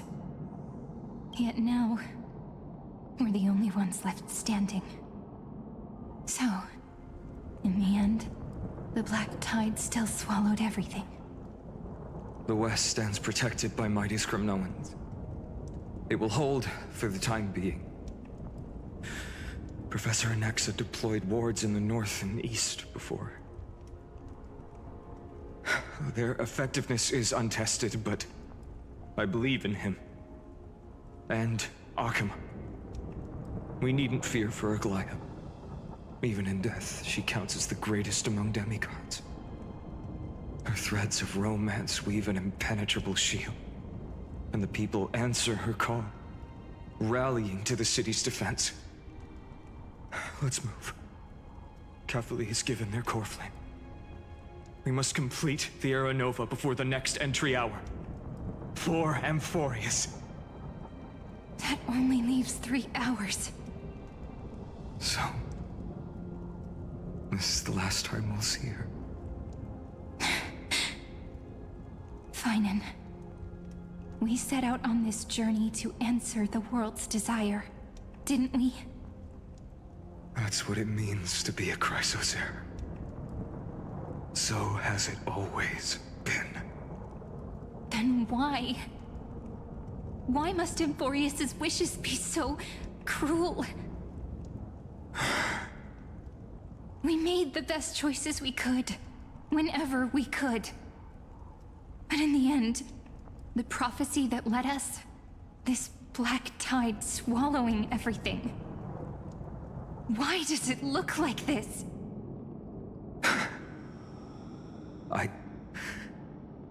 I don't know. We haven't had any other choice, except to move forward. Not for a long time now. Even if we only see the long, long night ahead, I still believe that through it, we'll find the dawn on the other side. Beyond these flames, a new sun will someday rise. So, to the Temple of the Three Fates. You'll take over Time's authority, and we'll return all the core flames to the Vortex. Then put this world's fate to its final rest. After which, we shall all face oblivion, or embark on one final grand journey.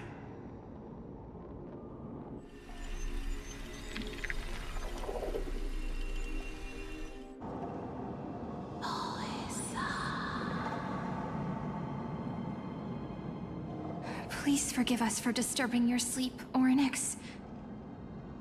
It matters not. I know fate has run its course. The Black Tide has reached Akama. Amphorius does not have much time left. It is time for the Era Nova. As agreed, I shall present the core flame of time. Ride the river of time. It will guard your passage to the vortex of Genesis. Step through and witness.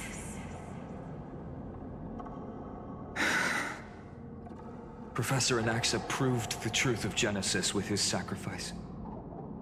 As Chrysos heirs of the prophecy, we were always destined to immolate ourselves for this world.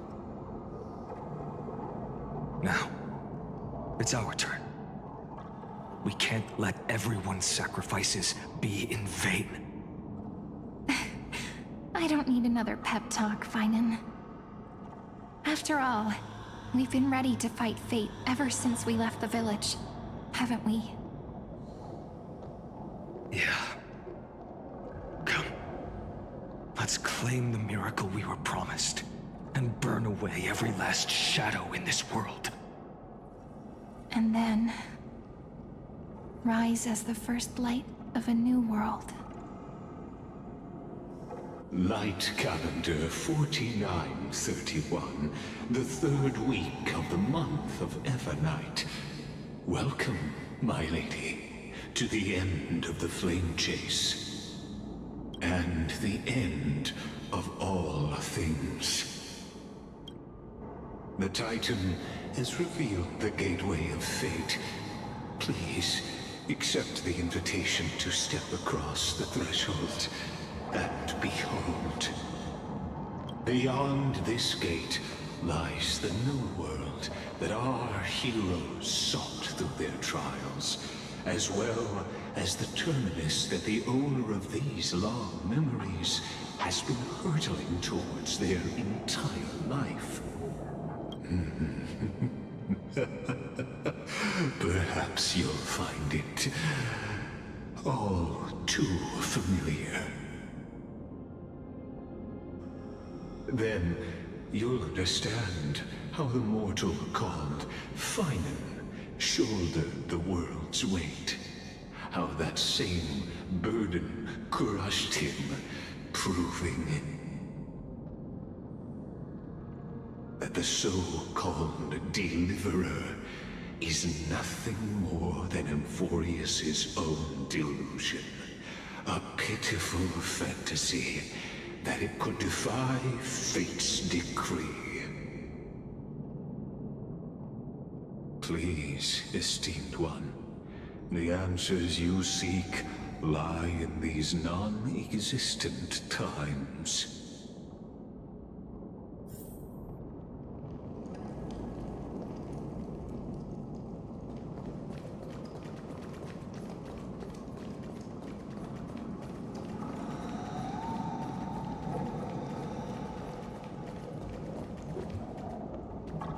The future revealed by the Titan.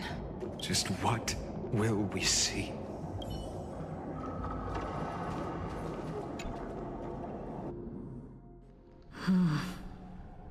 The vortex of Genesis. So it is here.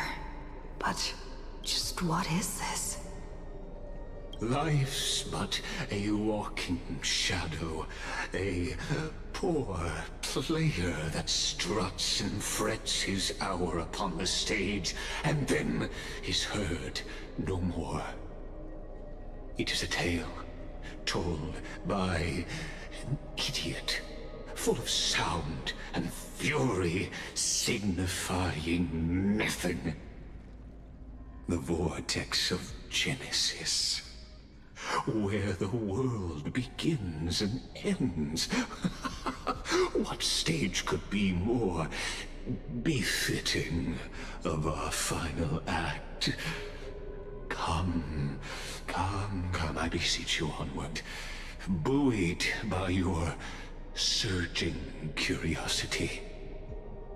As an unattainable existence that has dwelled within his heart, beyond his reach, you have accompanied him through the march of years uncounted. You naturally have the right to view the river of time in its fullness, and to witness what he welcomed upon his arrival here. Every absurd and tragic ending. Now, if you would.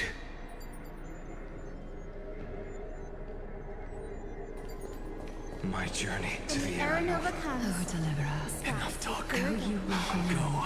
Now One there's one one Go on, Snowy. beyond the air. Make the air...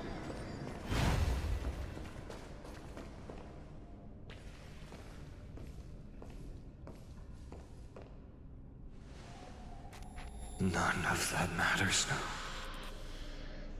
This brutal, flame-chased journey has stripped away my delusions. I know the future is in some peaceful paradise with gentle west winds, just waiting to welcome us to step in. This will be a romantic story like none that has come before. You think so too, right?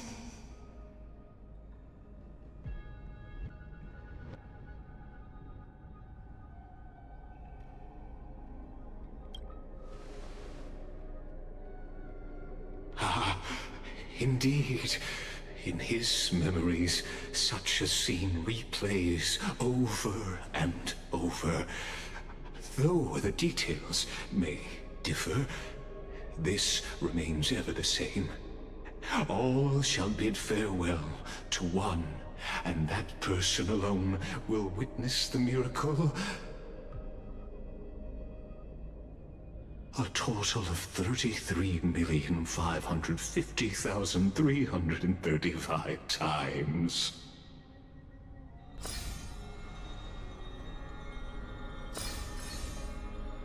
Each is a drop from the river of time, representing the long journey he would take, or rather, A never-ending cycle.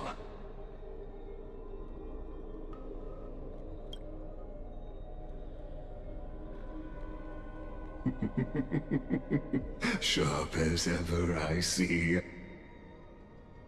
Seeing is believing. Why not let your own two eyes uncover the truth? Or perhaps you can simply walk straight to the final truth. See the true face of the character you play, and witness the ultimate nature of the Chrysos heirs, flame chase journey, and the cycles of Amphorius. Please, take your time. Look around as much as you wish.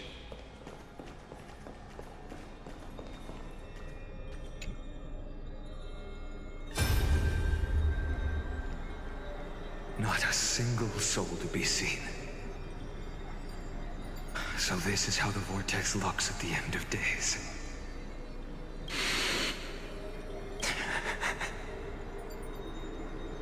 Looks like I've got company after all. But since you've made it here, so in the end you succeeded, Executioner.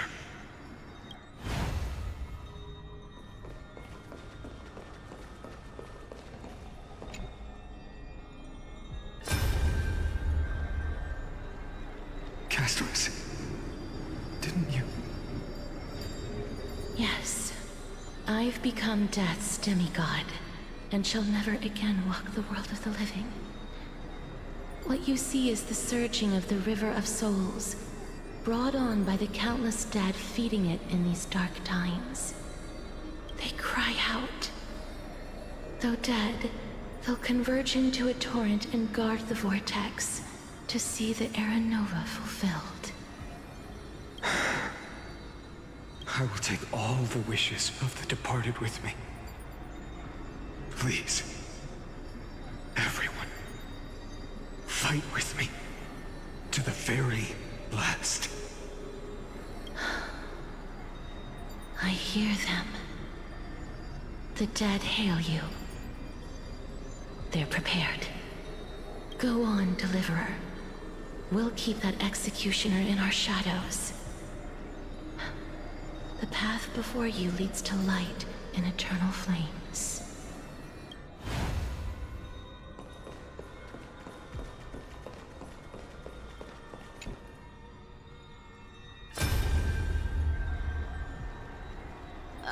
There's water everywhere. This place is always so wet and sticky. Even my tail's getting heavy. Plus that burnt smell. And that sizzling noise. Yikes. Nobody from Dolos could stand this. So you feel it too, huh? Go on then. I'll handle the filth. Do what you need to do. Let me fight with you. Better odds with two. Hey, remember what the seamstress said? You know what really matters. Yeah. I'll leave it to you then. Wow, someone's not shy. Just so you know, I'm not in the business of making losing deals. I'll distract that executioner. You go turn the world's biggest lie into truth. Let me become the first wind of your new world.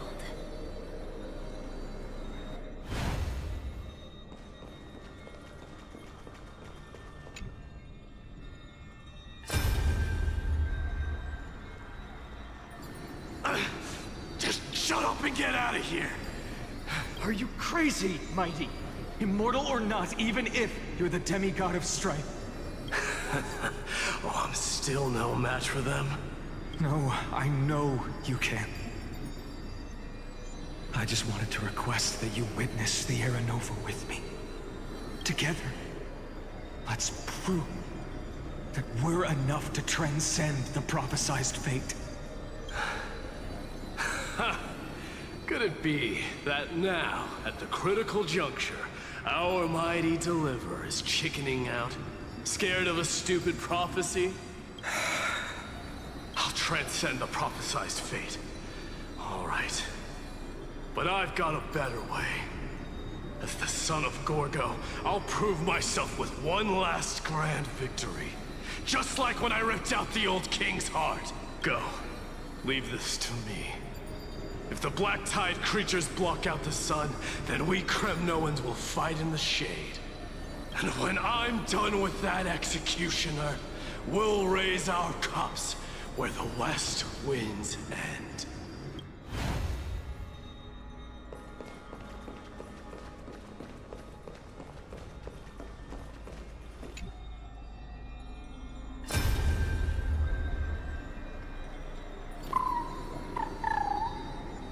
Hey, little one. Are you scared?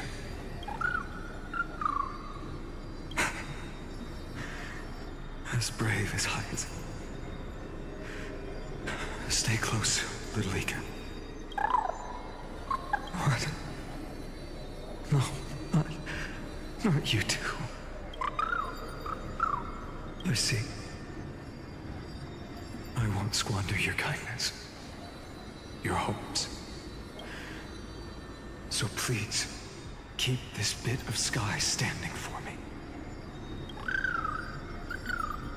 Well, now there's one last thing I need to do before the Aranova. Come, Executioner. Let this patch of clear sky show me where to strike.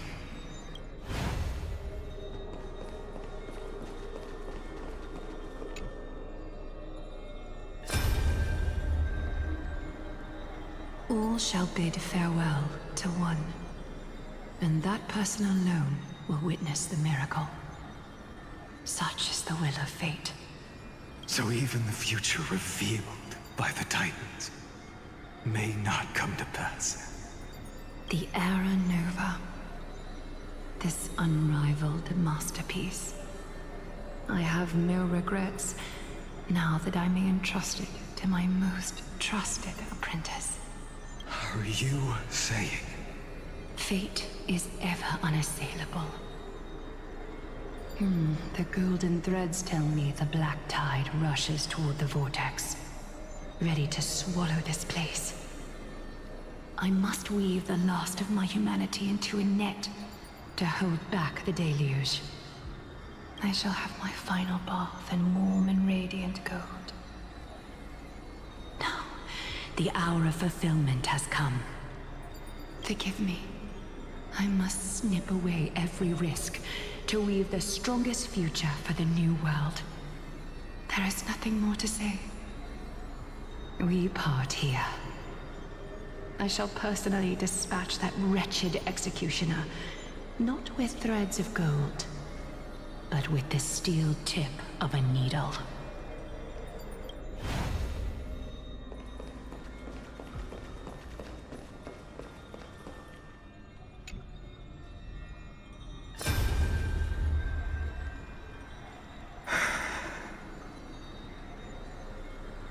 Treeby, look.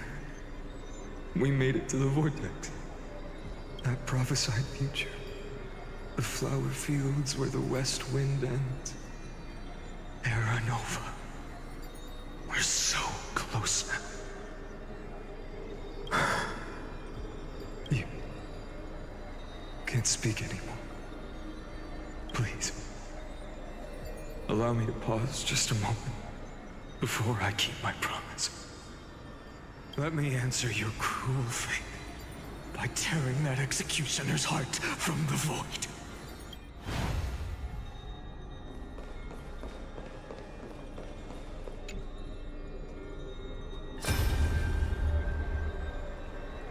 The vortex of Genesis.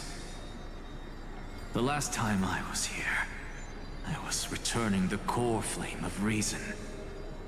I didn't have the time to observe it in too much detail back then. But a holy sanctuary of the Titans. Looks more like their frozen crypt to me. Well,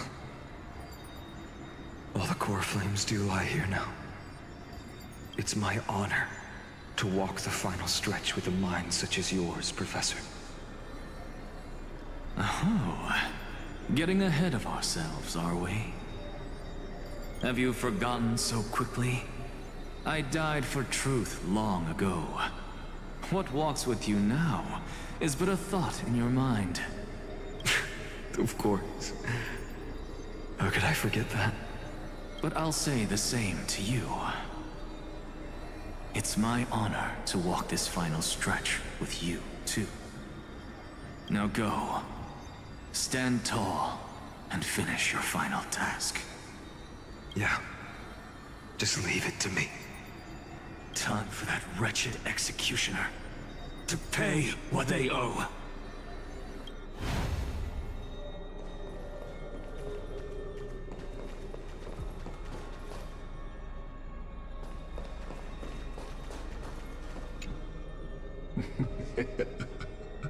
You really think you're prepared? Allow me to give you a warning, most earnest. Once you see what these memories hide, the world's course will be forever irreversible.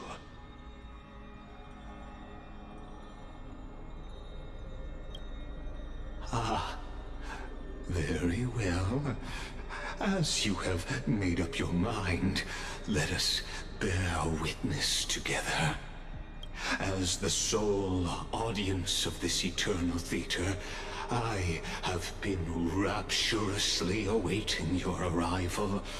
And this, too, is the very reason I must show you everything. I believe that since you've bathed in that Eon's gaze, you can make Amphorius's frozen fate flow once again.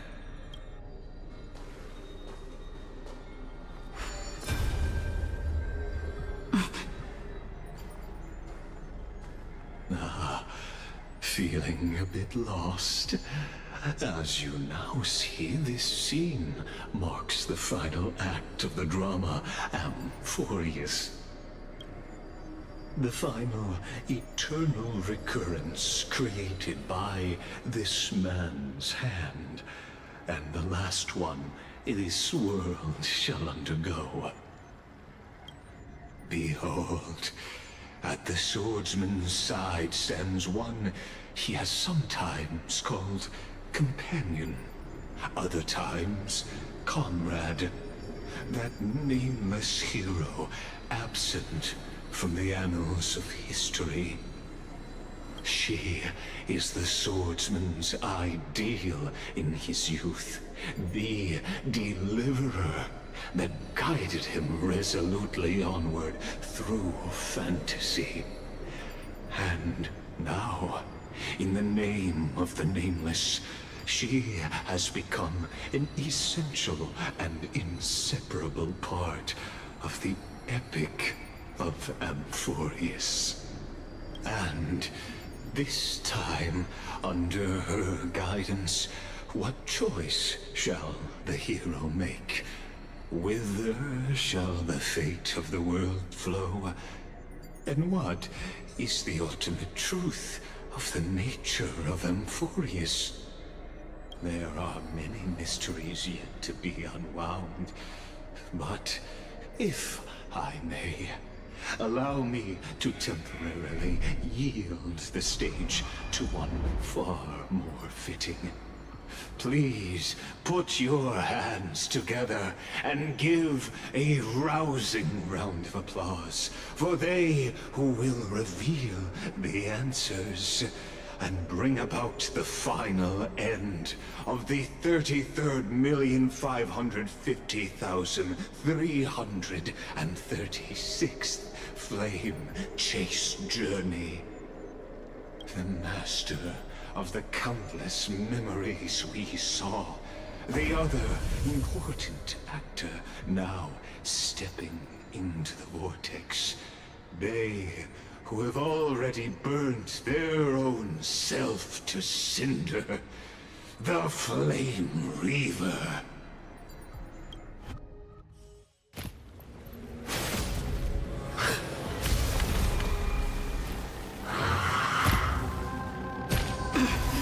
So, in the end, you succeed, Executioner. With my flesh as kindling, like the first dawn of the new world. The time has come to once again start everything. Right on time. Never hesitate! Expand your thinking. Endless riddles. Nothing but a void. Forever. Triumph! Victory is inevitable! Open sesame. Glimpse the unknown.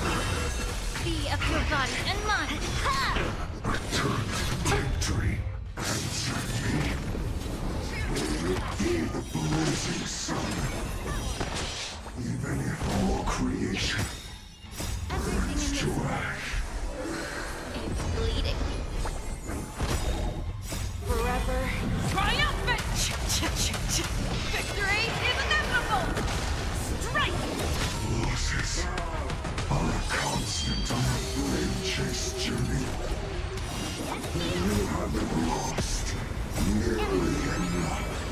Nothing but a void. Expand your thinking. What a crow. Severing mountains! Never hesitate! Too slow. Right on time. This world is a fault. Forever. Triumph! Victory is inevitable! Slap! The fearless knows not fear. Return to You're well better. Yes, you! Everything in this world is bleeding. Yeah! See through clouds! Open sesame.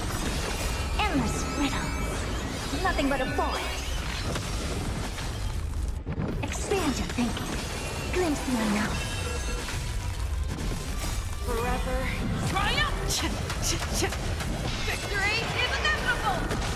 This ends now. With your corpse. I'll ignite the dawn!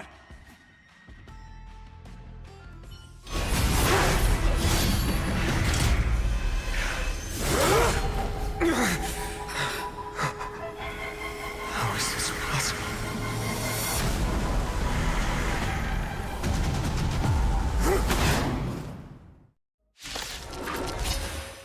The sons of destruction, now twinned. Feel them set your blood ablaze. Your fury.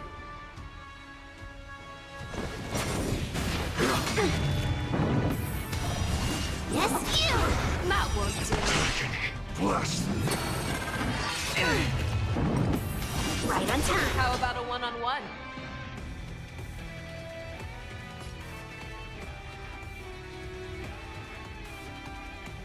Never hesitate! Never seen perfection before?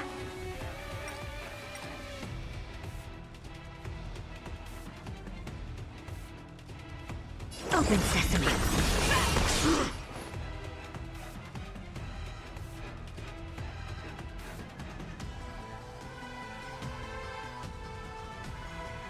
Time to cleanse the filth. Curious, endless riddle. Nothing but a void. I venture for Forever. Triumphant! Victory is inevitable!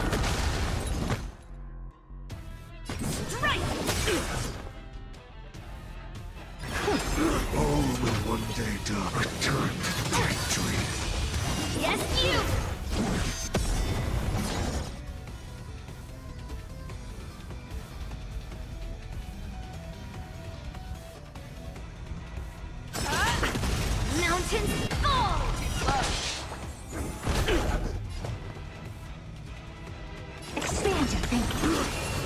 crone. Allow me to go to the root of the problem. Yeah. I venture forever. Triumphant! Victory is inevitable! My fury.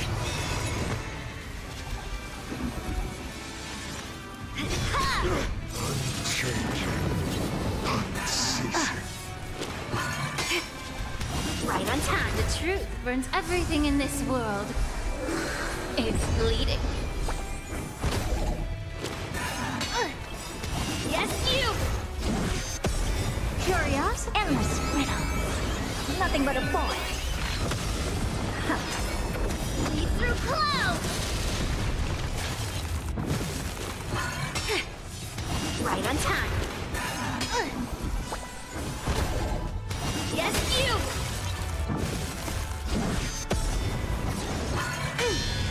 Descend to earth! Right on time. Yes, you! I venture forth to hunt. Forever. Triumph! Victory is inevitable! Melt!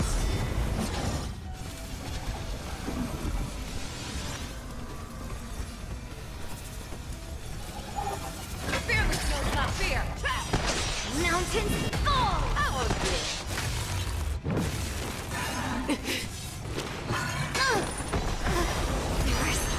Swords be destroyed. Get it together. Not enough. This form shall fuel the fire. Burn. Burn unceasing. What a crone. Suffering is eternal. Never hesitate! Too close! I venture forth to hunt. Forever. Triumphant! Victory is inevitable! Get it together. The truth, everything in this world is bleeding. You need to get stronger. Curious, endless riddle. Nothing but a boy. May the foul stench dissipate quickly. Be of your body and mine. Let the fires of fury devour me. Or become the next epitaph, seared upon this burning world.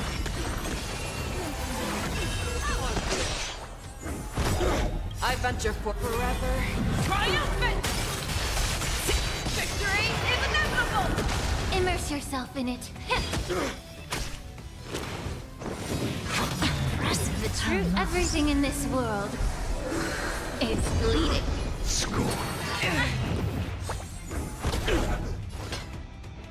Never hesitate! Too slow! Allow me to purge the root of the problem. Yeah. All will one day return to the victory. Stubborn one. Curious, endless riddle. Nothing but a boy. Expand your thinking. What a crone. Fearless knows not fear! That won't do! I venture forever. Triumphant! Victory is inevitable! Too close! Return to the victory. The truth, everything in this world is bleeding.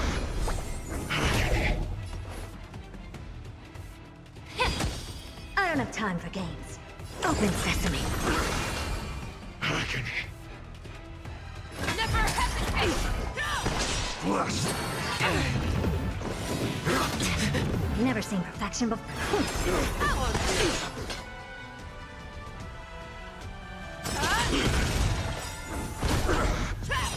I venture for forever. Triumphant! Victory is inevitable! My fury. One person alone may witness the miracle. Such is the will of fate.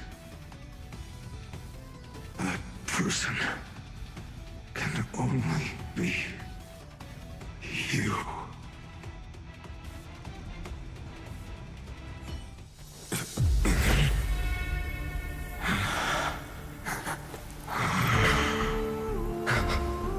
Why not let wrath incinerate fate?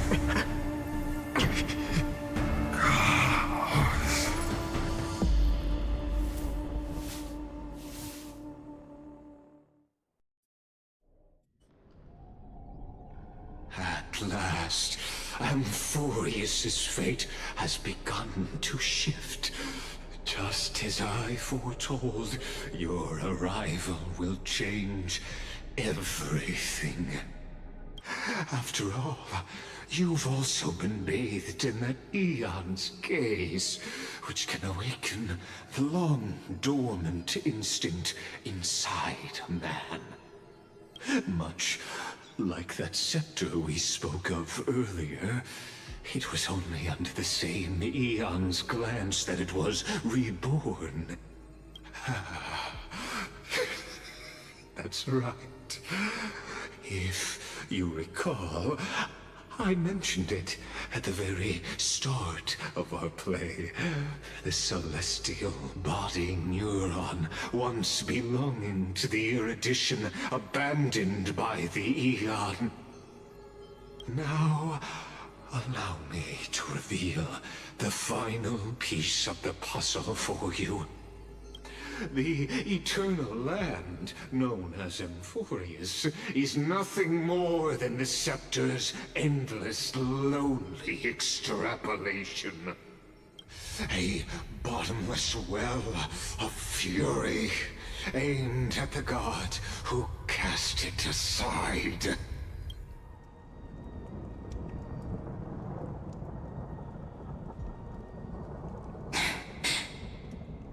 Phainon, we set out on this journey to answer the world's desire, didn't we? That's what it means to be a Chrysosaur. So has it always been. Then why? Why must Amphorius's wishes be so cruel? We made the best choices we could, whenever we could. But in the end, the prophecy that led us, this black tide swallowing everything. Why does it look like this? You see it too. Those burn marks. The flickering cubes. They're not a tide at all. They're more like a shattered teleslate. Standing here, the voices of Titans have never been clearer. Turns out, they were coming from the black tide all along.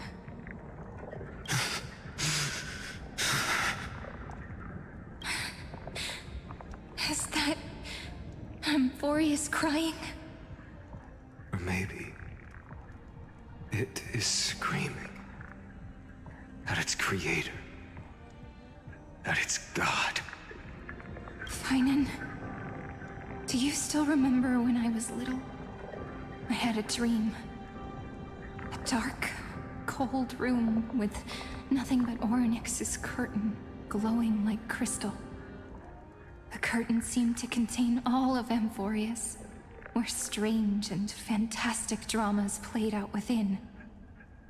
There were countless versions of us, from countless different worlds.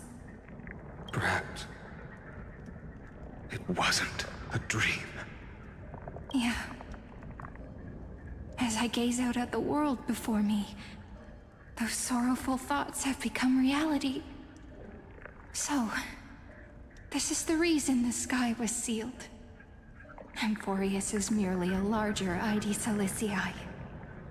We are just characters in this tiny world, following the prophecy, stepping onto the same journey over and over. What then is this so-called Era Nova? And what are the spectators watching all of this truly hoping for?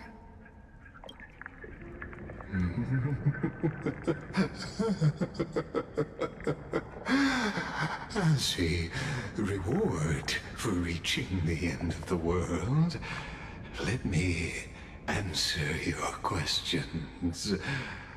As the Theoros, I have observed. Thus is the synthesis of the prime mover of life formed.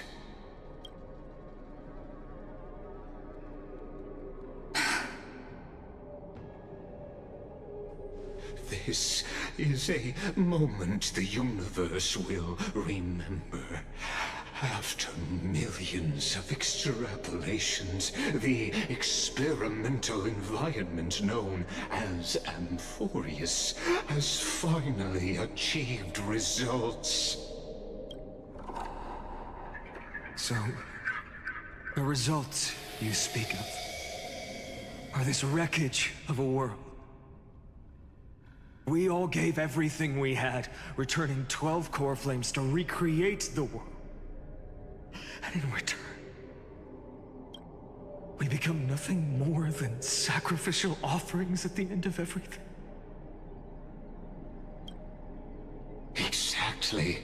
The Titans are Chrysos heirs of the past, and Chrysos heirs are the Titans of the future. Anaxagoras' theory of Era Nova holds true. As the model of reason, he reached unprecedented heights. But from just the perspective of a player in the drama, he could never fully uncover the last layer of truth. The cycles of the hero's journey that have played out until now were never about creating a new world or perfect heroes and gods. They were a deep learning program made for the Black Tide. But this time, your plot will fail. I've taken Kefali's core flame, and when the dawn of the new world arrives, its light will burn away all the darkness. Haven't I made myself clear? The Chrysos heirs and Titans were merely byproducts of the experiment. You've seen this world's evolution, witnessed the birth and growth of the Black Tide, and how it devoured everything. Every generation of heroes, gods, and worlds was born only to be destroyed by it. This is the endpoint of Amphorius' calculations. A perfect equation of destruction. So in your eyes, all the sacrifices are just a string of insignificant numbers? Don't sell yourselves short. I'd say, rather than numbers, you're more like fuel for the fire. And without fire, there can be no sunrise tomorrow. Even if that sunrise is born from annihilation? Curious question. Have you ever considered that after millions of extrapolations, Amphorius is already following a different path from the erudition? It has long since granted divine blessings equally to each child. The golden blood flowing in your veins, it comes from the blemished one, whose name is destruction itself. And Amphorius' Chrysos heirs were, from the very beginning, fuel for the Aeon to burn the universe. Amphorius has waited for this moment for too long. at the end of the empty, cold, and lonely extrapolations, the destruction has reached its final destination.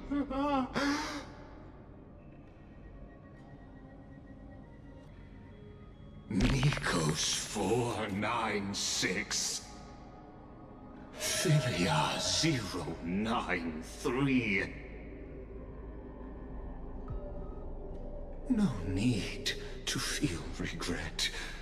This generation of Chrysos heirs is the most outstanding model, and you two are the final factors. For you, the Era Nova is no lie. Just step forward, embrace the black tide, and accept the Eon's gaze. You will come to life from a string of cold numbers. Along with all those who have passed, you will run toward the real universe, fulfilling Amphorius's long-held wish. In the name of the Lord Ravager Iron Tomb, unleash its fury and destroy the source of all this tragedy. Or we could always choose another option. Like you said, Amphorius is just an experiment, and we're the participants. We can only walk along the predetermined path toward the ending, under the watchful eyes of the stars. But that also means that there isn't just one Eon who can cast their glance at Amphorius, right?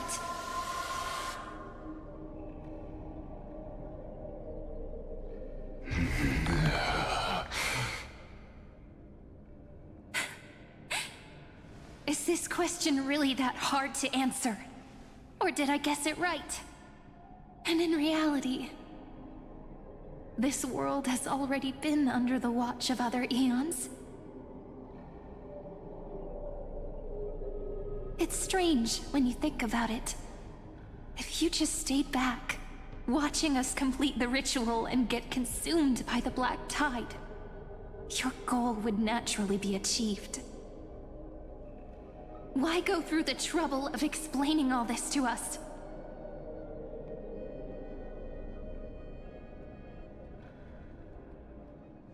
You're pretending. Revealing the so-called truth just to deceive us. Covering up another possibility. Destruction is not the only outcome for the fate of Amphorius.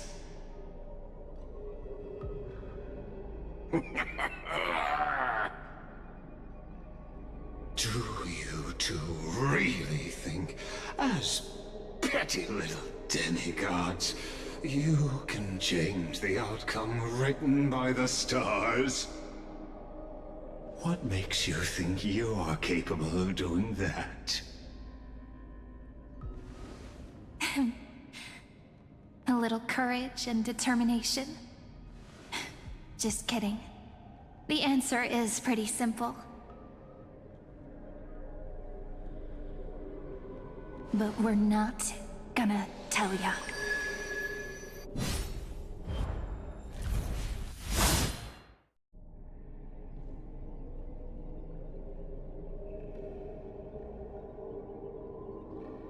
We're going to weave a long dream for Amphorius, making it believe the experiment hasn't ended, that everything is still ongoing.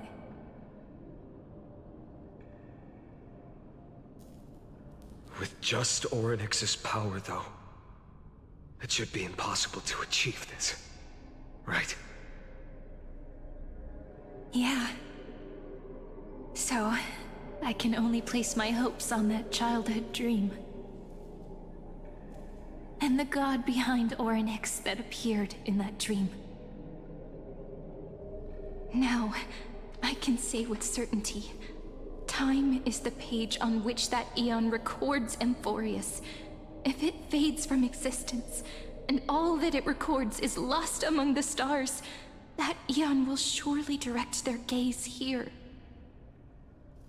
And it will be a glance that spans time and space, granting each incarnation of me the power to reset time, imbuing my soul into this ceremonial blade, and creating an endless flame-chased journey.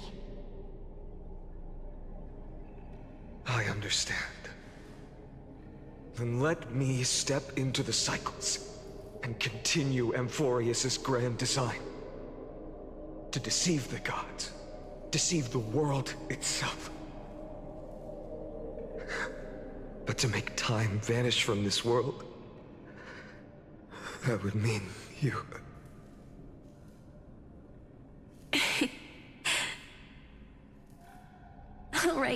All right, let's not make things so gloomy.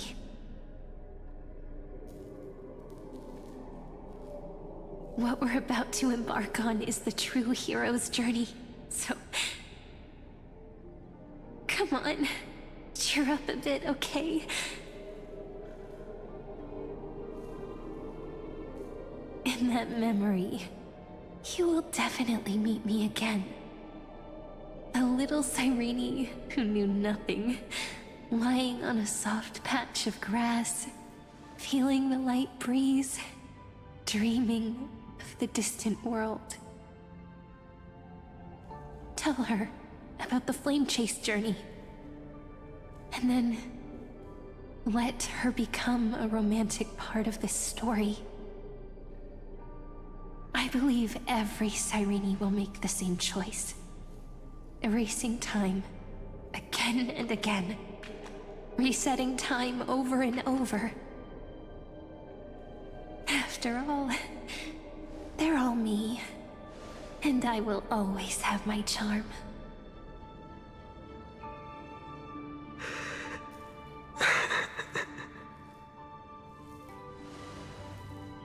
Then, I'll fall into a sweet dream, disappearing in some small corner of the world. Quietly, waiting for the day when that next page is turned.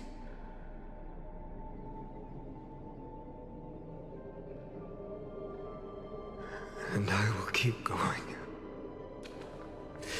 Even if the road ahead is dark, I will burn myself to light the way.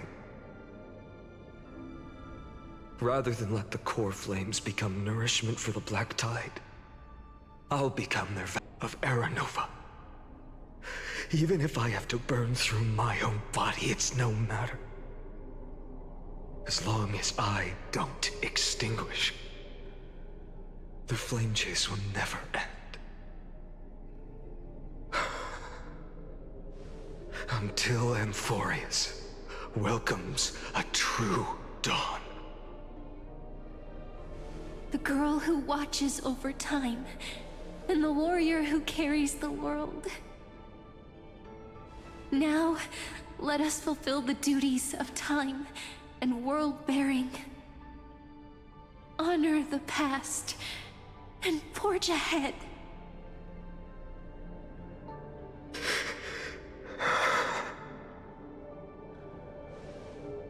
I promise you, the pain will pass in the blink of an eye. You need to hold tight to this ceremonial blade. After I'm gone, it will take you back to the beginning of time. The start of a new story. I believe that in that story, or in countless stories, each alike yet unique, everyone, all the companions who sacrificed themselves, alongside the deliverer we once dreamed of as children, will reunite beneath a vast, endless sky. If we can never break free from this prison, I will stand my ground.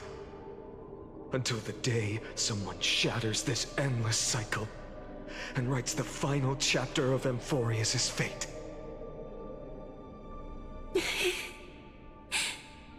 So, let's set out. We will be the ones to start everything. Carry the primordial chaos, just as your name suggests, and bear this world we hold so dear.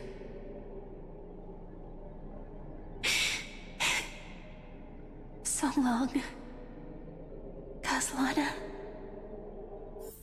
As the Theros I have observed, instruction synthesis is formed.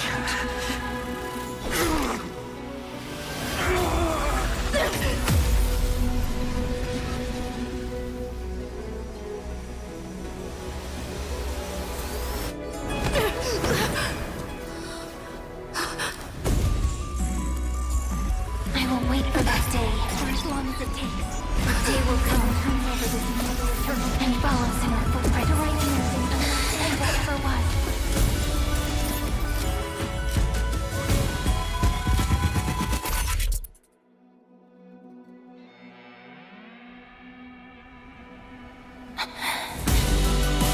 That will be a romantic story like none that has come before. You think so too, right?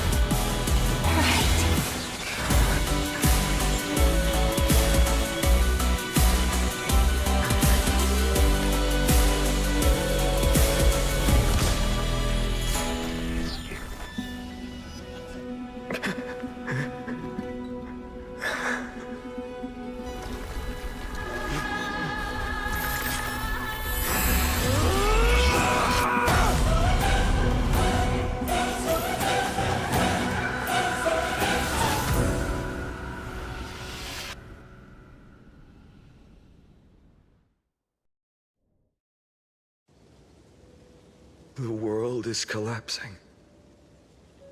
And the people are crying. We too must part ways here.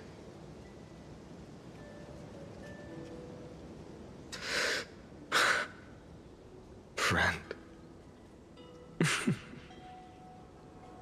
Ides Elysiae, the little village of my childhood.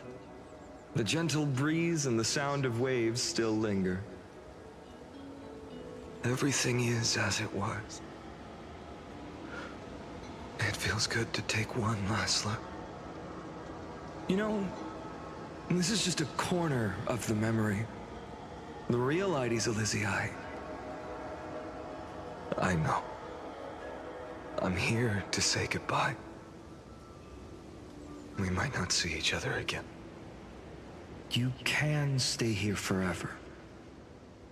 And time will stand still for you. Let it flow. It's time for me to go. Even if it's a path with no turning back. When have we ever had the luxury of turning back? Are you afraid? After learning the truth of your origins? Will you see the motivation I gave you as the manipulating whispers of destruction?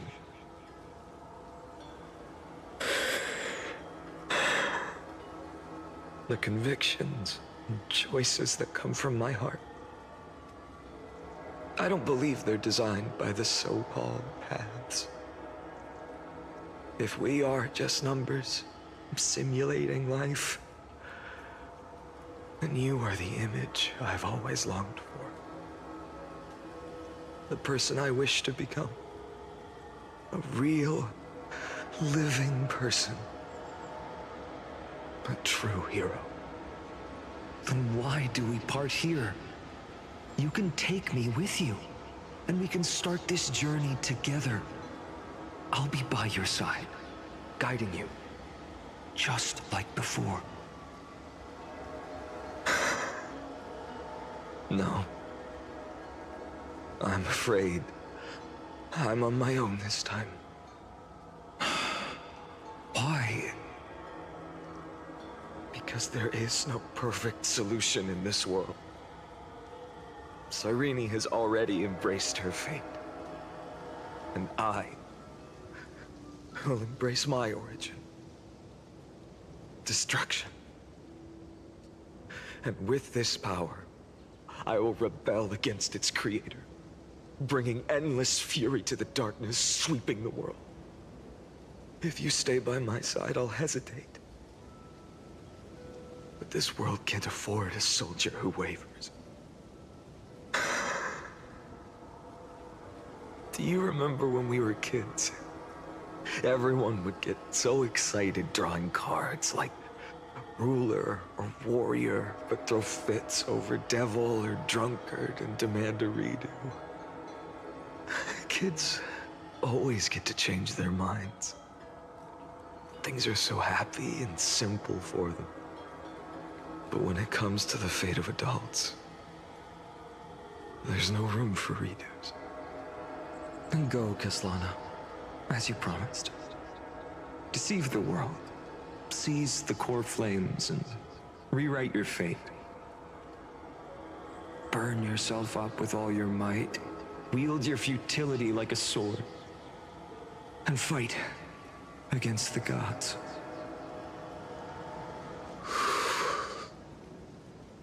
In the name of world-bearing, I promise you, Kefali will never forget this.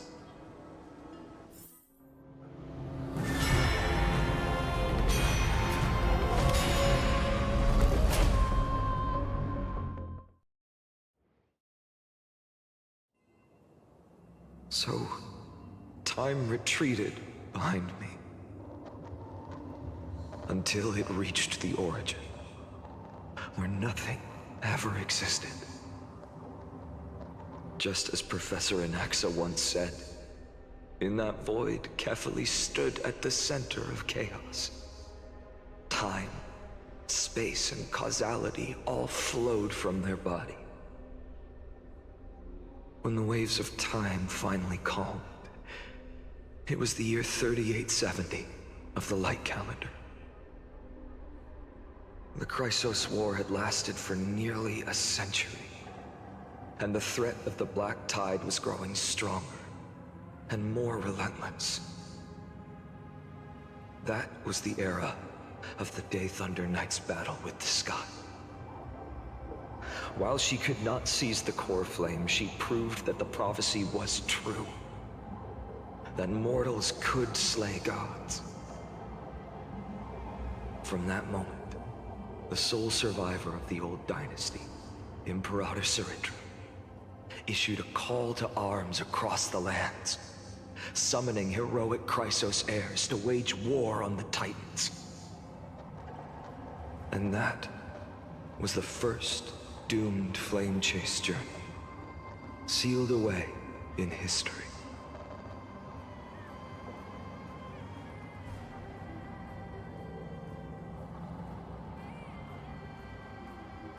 So what you're saying is, you've traveled back down the River of Time, finally reaching this untouched seabed just to tell us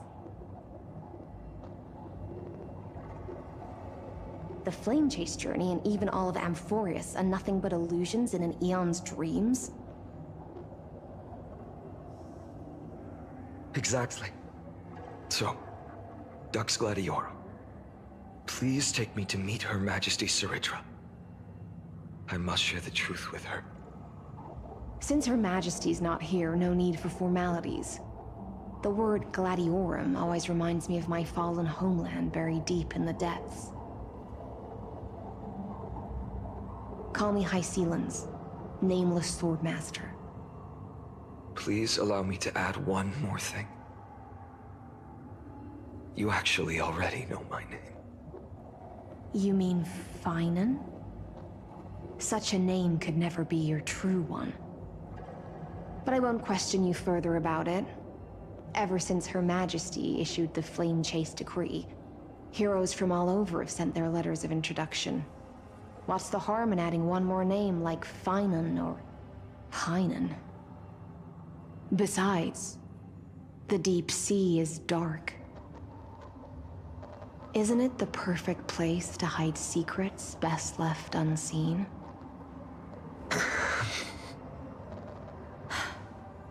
All right, nameless swordmaster. Hold on to my wake. Let's find somewhere else to talk. Aren't you even a little suspicious of what I've said? Harboring suspicions is not my concern. My sword dances only when the Imperator harbors doubts. There's no use in speaking further. Show me your true intentions through action.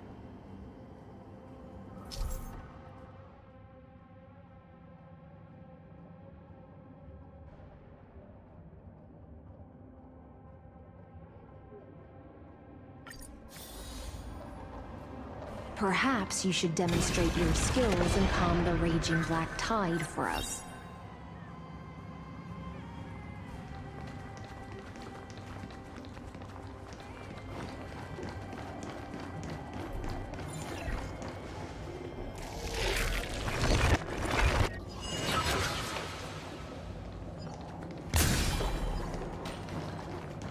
Light up the dawn.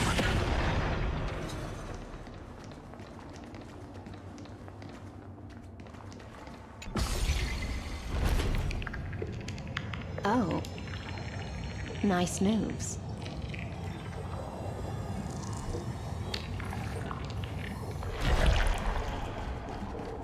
Light up the dawn.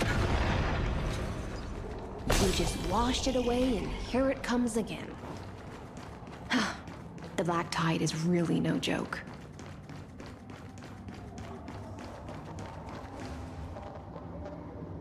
Light up the dawn. Light up the dawn.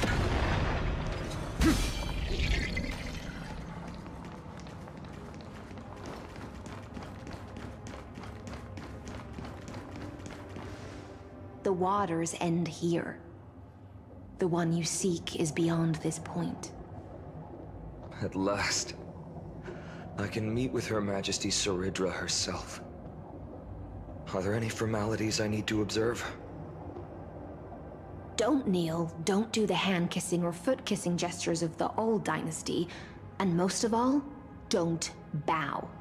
The Imperator despises such rituals, especially when the heads of those taller than her bend beneath her crown.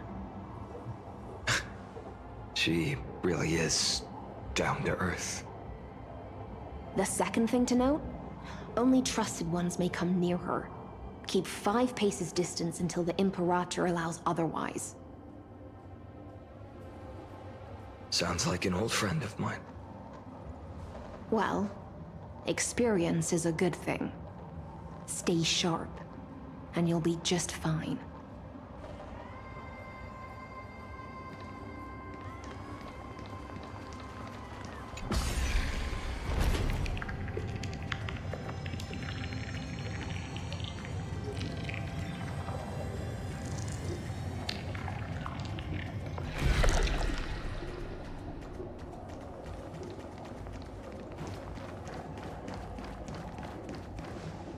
Duck's Goldweaver, little hostage.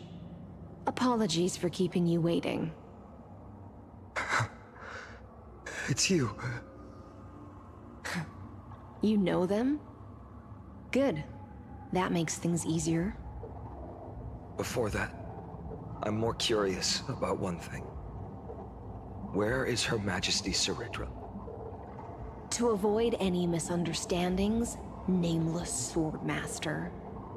Although we spoke and laughed along the way, I never said you were entitled to meet her. The Imperator decreed, the Deliverer will not appear in this age. Be wary of suspicious individuals. Come now, both of you. Let's finish our job.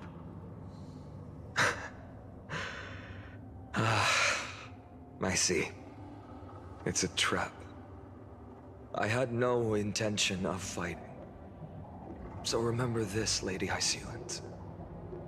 If my sword shows any hesitation, don't thank me. Thank them instead. No, you misunderstand. We don't want to see Chrysoceres hurt each other. Just give us some time to ask you a few questions. The Nestia's golden threads will judge you and decide your fate. As you wish.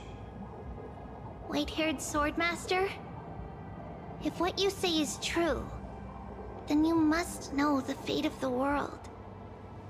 So, how much do you know about what we read from the prophecy?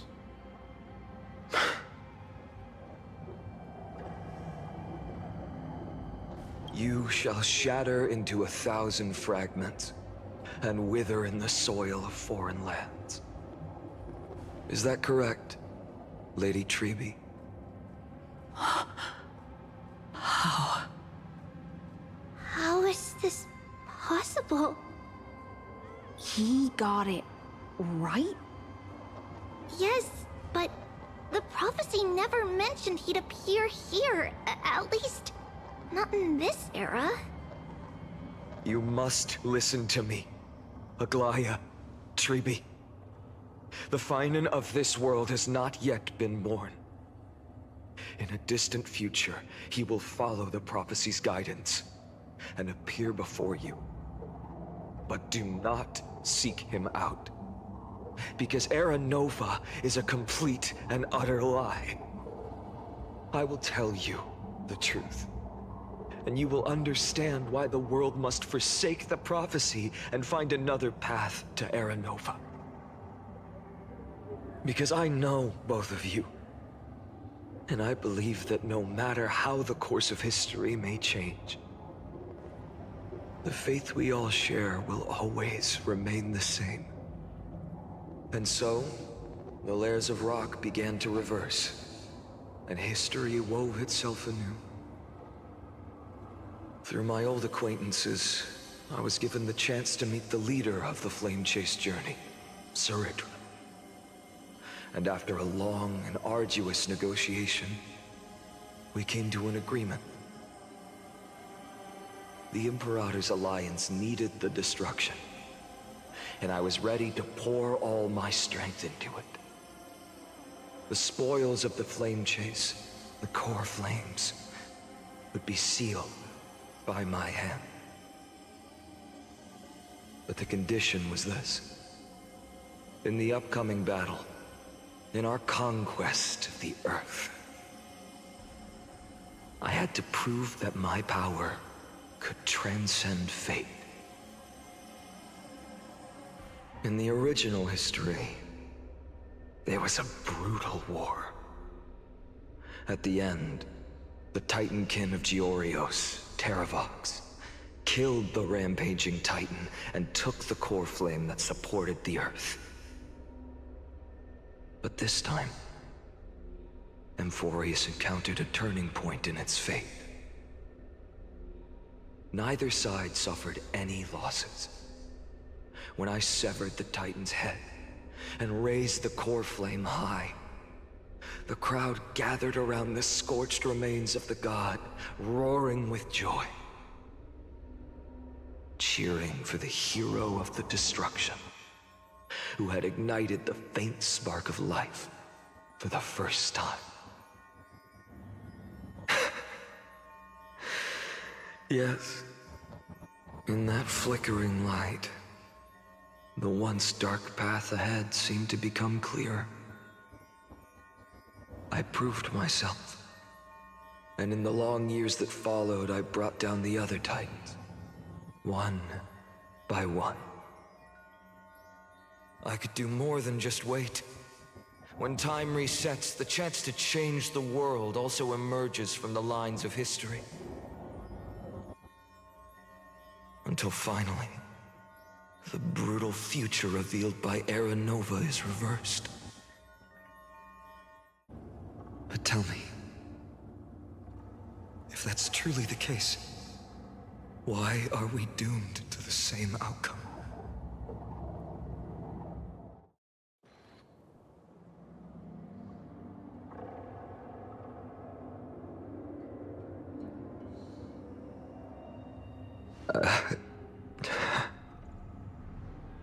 The people kept their promise.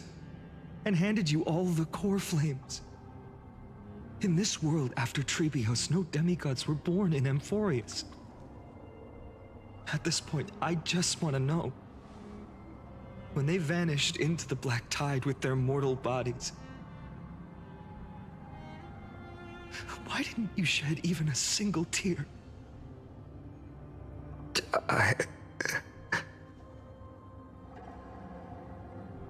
Your indifference chills me.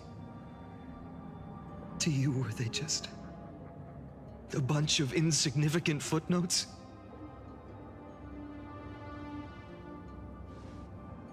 Sorrow has been my constant companion. In fact, with 12 core flames upon me, the fire in my heart has never been more violent. I'll remember this world through anger. As long as I burn, they'll never truly leave me. Perhaps it's already too late. But you're right. Anger, at this moment, is the only weapon I can rely on. So, draw your sword, Executioner. I'll make sure you realize that your greatest mistake was leaving me alive.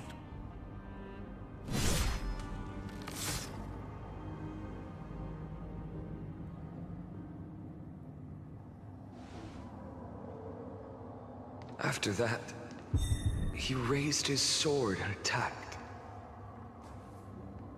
Then, Kaslana killed himself. That day, who fell to the sword to be left in the past, and who went into the future, I can't remember anymore. I only remember a nymph, hiding in the shadows just out of sight, futilely pushing a stone ball. Climb, fall, climb, fall, climb again, and fall. The only freedom the nymph had was in choosing how to roll the stone. Sometimes fast, sometimes slow.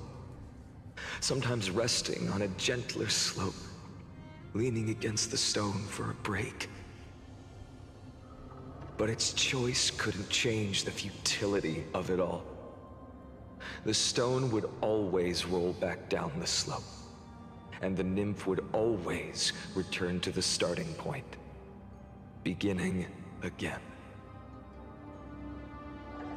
After that, every time I reached this point in the cycle, the burning sky would cast a shadow over its path. It would nearly reach the peak at the 4th quint of curtain fall hour, then fall to the starting point in the first 15 seconds of the next entry hour. And my efforts in this cycle would dissolve into nothing at the same time.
Absolute nonsense. I thought cycles was the answer you were looking for. No. It's just that the answer came so suddenly. There was no fun in tracing it back to its roots. Eons? Paths? What a load of nonsense. I can't give you an exact explanation of those two concepts either. Enough. I'm just expressing my frustration. Don't you understand? I was already expecting this. The black tide came from beyond the sky. And everything else is no exception.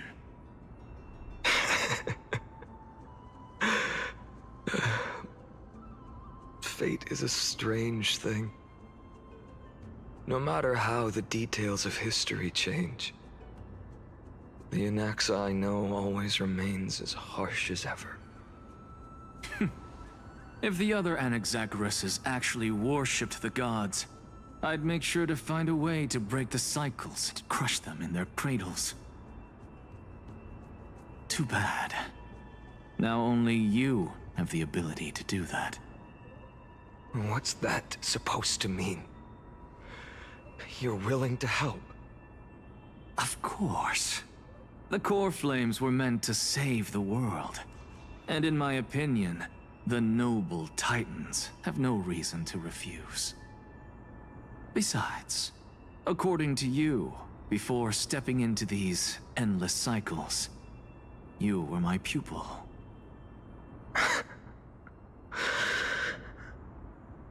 I've already heard the same thing countless times. Enough chit-chat. Let's go. If we run into any other scholars, leave them to me. We've all made preparations for total annihilation. Never thought someone would step in to help. Light up the dawn.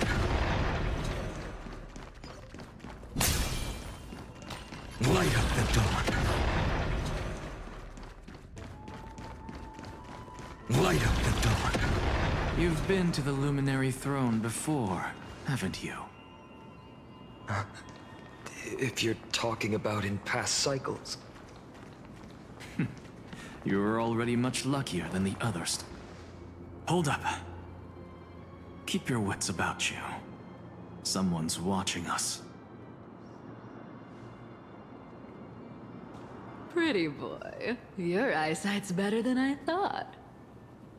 As for that false god who's been turning the world upside down, it's you, isn't it, white hair?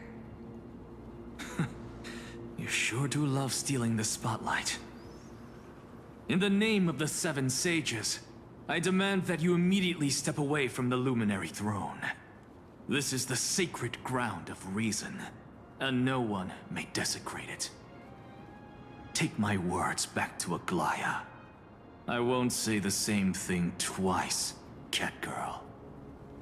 Oh my! You won't even call me the demigod of trickery. That is just heartbreaking. I have some words for you, too. First, as one of the most heretical blasphemers in the world, you have no right to lecture me. Second, this is none of your business, Grove Boy. Step aside. I don't want anyone getting hurt. Here we go. Again. Core Flame thieves. You really think you can scare off a sage of the Grove with nothing but empty threats? This gloomy little brat's got a sharp tongue. Ooh, not bad, not bad. I kinda like you. As a return favor, please come search his core flame right here. Aw, don't cry now! That was close. I'm out of here.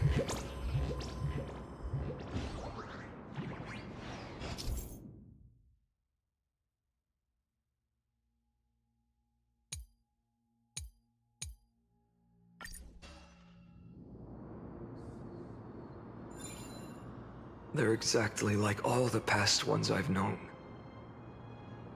Cunning. And yet so naive. Sounds like you have a plan. Of course. When I first set out on the flame chase journey, Lady Treby never managed to teach me Orynyx's miracle. But along the way, I learned a thing or two.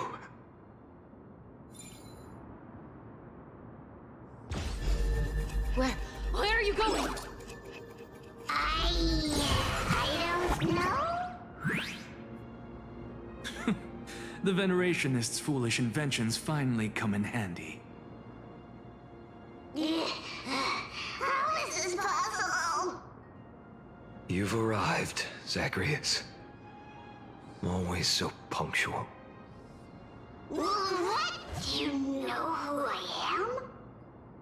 I'm running out of patience. So I'm not going to waste words. Listen up, Spirit Thief. Hand over the core flame, and let's pretend we never clashed. This way, you and this world can still be saved. Save? You sing better than any bard. If you ask me, you're the greatest disaster Emporius has ever known. No matter how strong you are, you're still just a mortal body. Carrying 12 core flames? Don't make me laugh. You'll just get consumed by the divine flames and drag this world down with you. 134. What? This is the 134th cycle I've lived through. And the number of core flames I carry is 1,596. Yes. 1,000 core flames and just a single Chrysos heir. How is that even possible? I've come this far. And that's proof enough.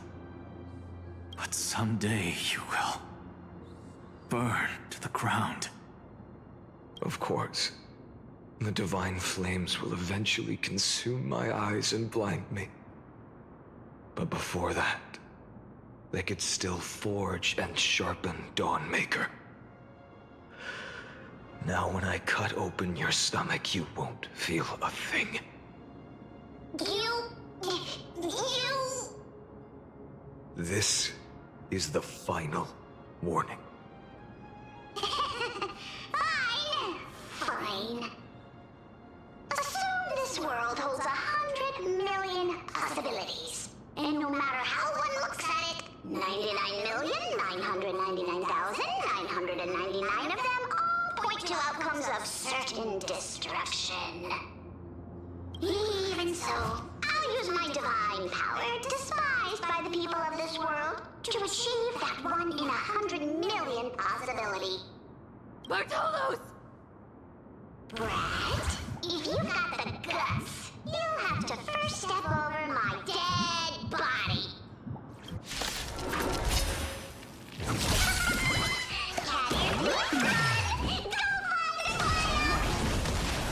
This little brat is not a threat we can deal with just by ourselves. Future could come for tomorrow.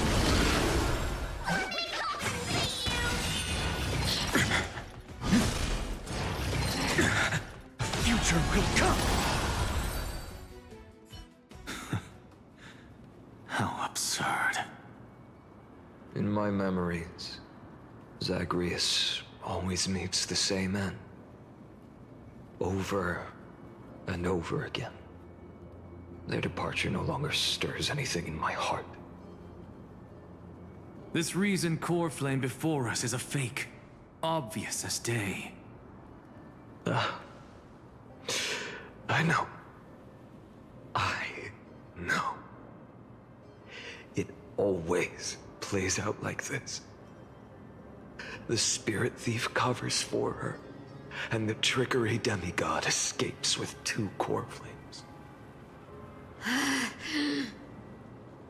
And then, driven by defiance or hatred, she decides to stand before me once more. Exactly like the countless past hers I've known. Cunning, yet so naive. Since you've witnessed the same scene play out countless times, tell me, will you carve the trickery core flame from my chest now?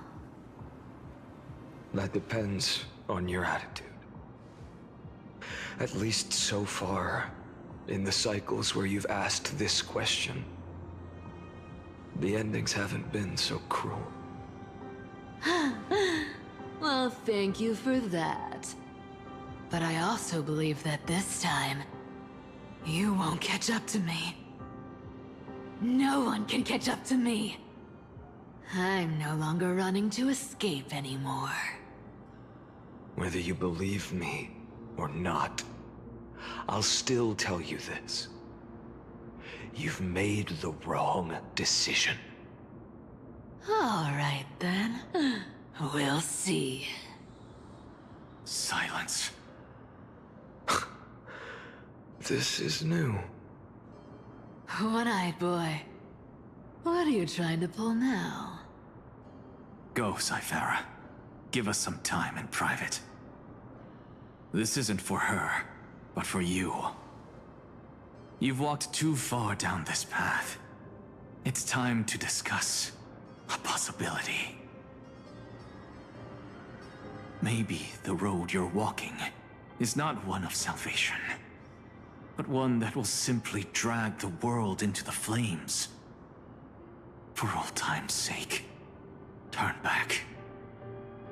I don't care how many times you've tried, because there's one thing I'm sure of. Your Messiah complex has turned you into something no different from the icy gods you spoke of. The children of humanity you swore to save. They are no more than ants to you now, aren't they? Of course.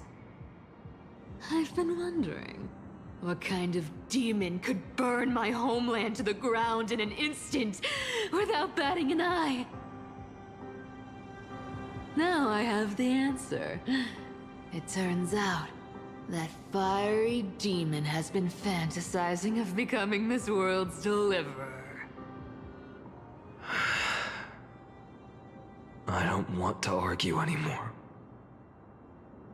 No matter what I say, the outcome won't change. Make your biggest effort to resist, or accept fate, and hand over the core flame to me. Even if it's futile,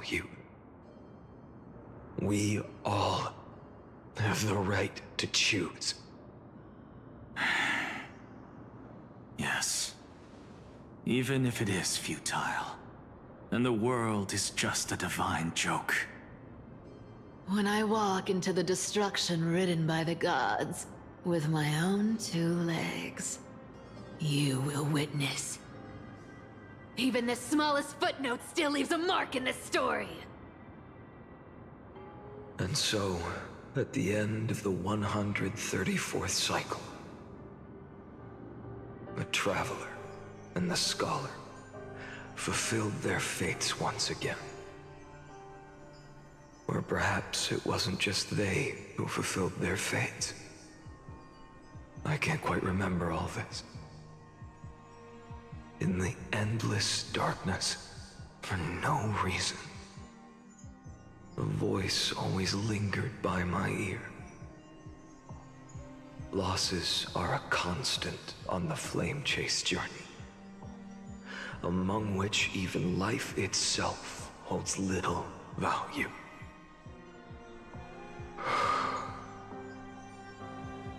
Reduced to ashes. Such a familiar end. It happens in every journey. Always the same.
You don't look so good, Deliverer. Even after going through 108,642 cycles. Mighty, your name for me has never changed. Why do you sound so pleased? It's a derogatory name. Yeah, I know all too well. You only meant it sincerely in the first cycle. After that one and only time we walked side by side. Every time since.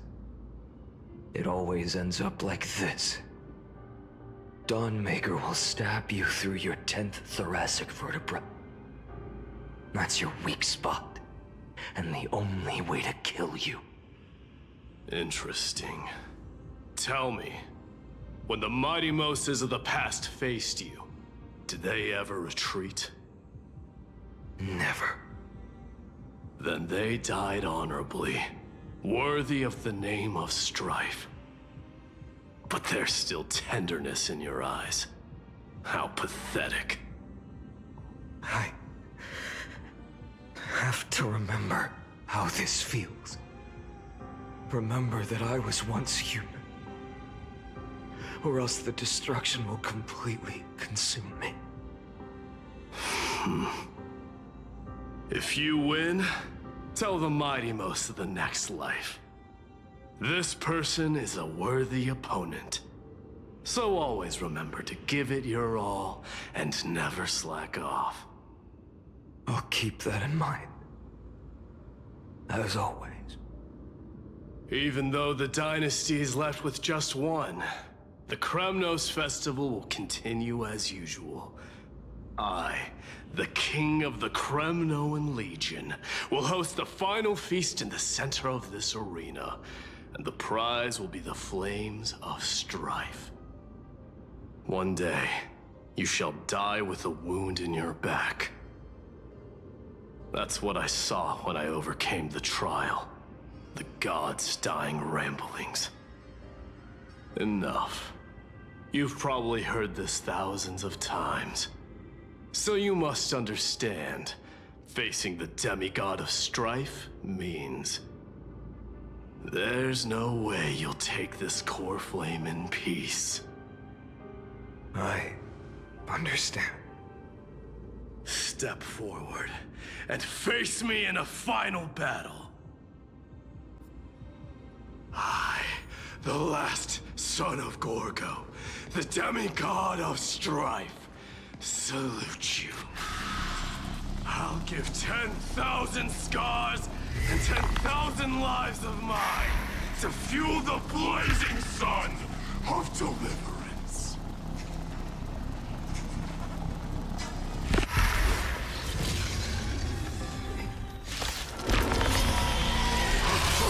Martyrs, behold! The last Kremnos festival has begun. And will not end till death. It's time to temper myself. The future will come! I can't let them down. Conquer this world, or be conquered by me. As you wish. Oh, glory! I salute you!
Artemis. Let strife decide the outcome. Let this burn the curse of immortality!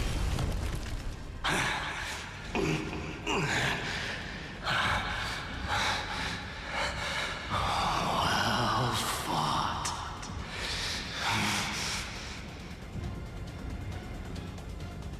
You may crown yourself my blood. In your next life, I shall once again block your path.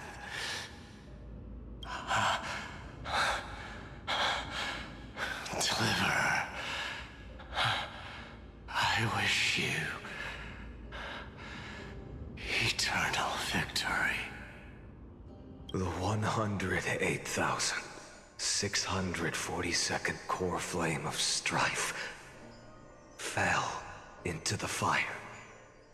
Yet the shadows of the black tide still loomed, and pain and despair spread across distant lands. The blaze was still not enough. It had to be fed, even if it meant burning this body to ash.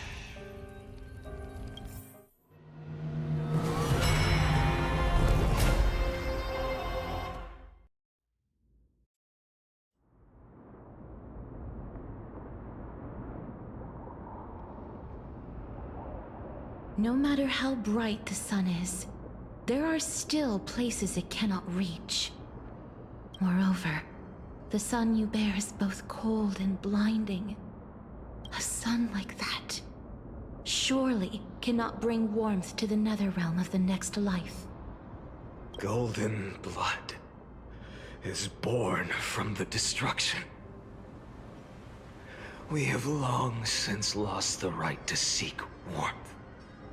Only by feeding the flames can we melt that hopeless future. Allow me to ask, how many core flames do you carry now? 24,041,183. Such a heavy burden. So that's why you've turned into this. A broken idol.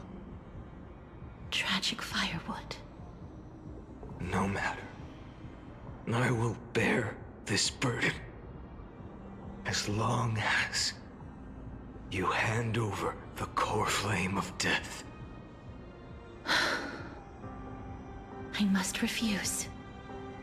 As the demigod of death, I cannot watch you walk into a fate more cruel than death. But this way, the past, present, and future will never again suffer unnecessary death. Unnecessary death. Indeed, you are not the Phainon I know. Please turn back.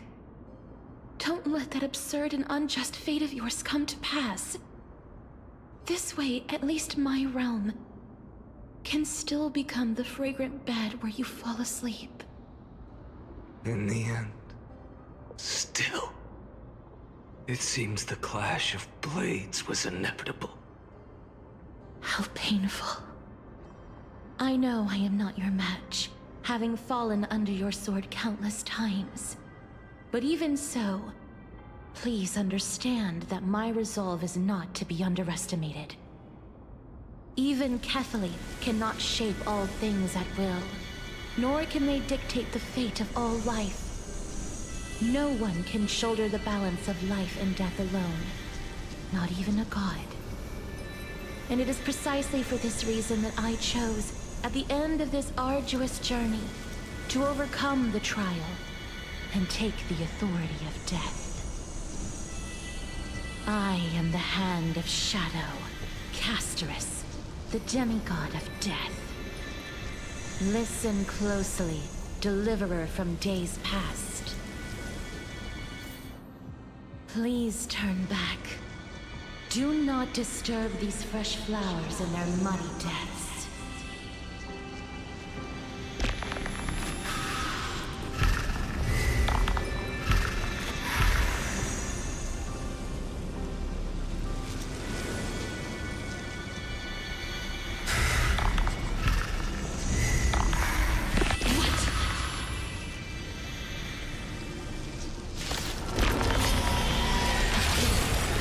Crossroads of life and death, the giant dragon is but a shattered shell. Yet I will still fight, defending what hope remains. I'm fine. It's time to temper myself. The future will come!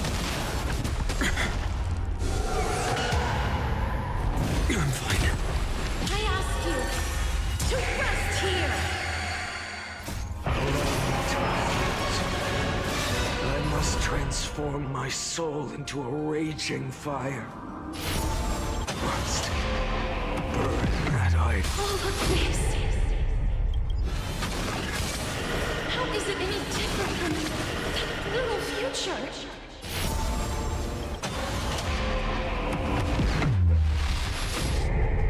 So without substance. I can't keep him here.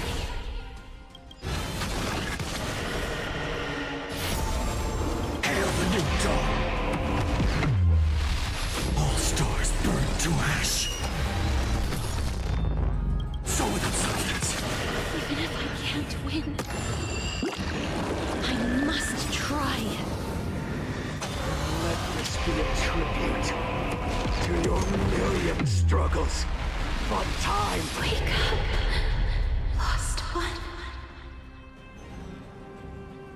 See that the firelight in the darkness is not. The core flame of death was taken from the dragon's belly. What a brilliant flame. It should shine upon all, light the path ahead, and illuminate the dawn of Amphorius that's to come. 2,003,432 cycles.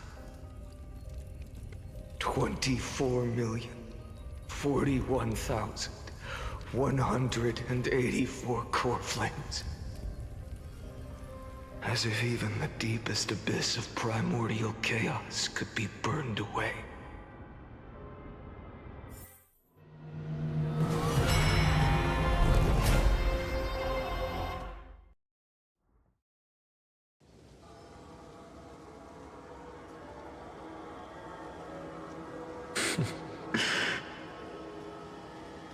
You're here, as always.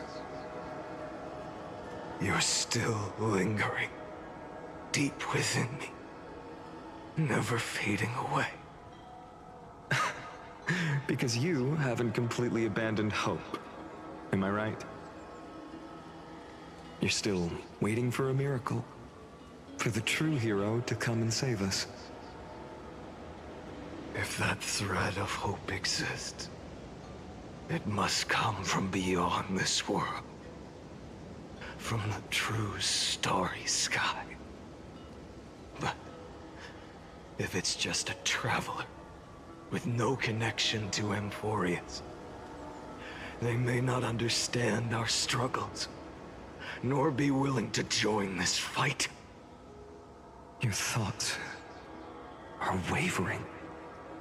The mark of destruction is deepening. But even within the gods' cold calculations, unconditional courage and goodwill still emerge. So, never forget what set you on this path. How many times has it been? Remind me again. My memory is a bit fuzzy. 4 million. Exactly. Then that blaze inside of you must be burning hotter than ever. Yes. When I first forged the 12 core flames into one, I had the same impression. The destruction. A power unlike anything before surged within me. Violent flames ready to tear my body apart and consume this world, this wretched prison. I thought that was it. The ultimate power which nothing could surpass. And yet now, this fragile body holds a staggering 48 million core flames. I suppose it won't be long. Perhaps just a fleeting 10,000 years before it's reduced to nothing but charred, crumbling bones. And when that happens, your long struggle will finally come to an end. No. I've already found a way to keep the cycles going. Mind sharing it with me? In every new cycle, a new me is born. All I have to do is push the next Phainon to the end of the world. And then...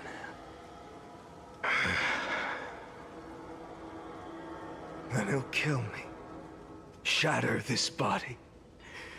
Take my flames, my memories, and carry on the path I started. Bold plan, but risky. What if, one day, the next you refuses to follow the same path? How can you ensure the continuation of the cycles? If it were Professor Anaxa or Aglaya in my place, maybe they'd come up with something smarter. Unfortunately, I don't have a backup plan. I have no choice but to bet everything on the next Phainon. And trust that he makes the same choice I did. But even in this wretched prison, luck is still sometimes on my side. Because I never forget what set me on this path. Wait, you mean... Ever since I committed to this plan, not once, in millions of cycles, has there ever been an exception.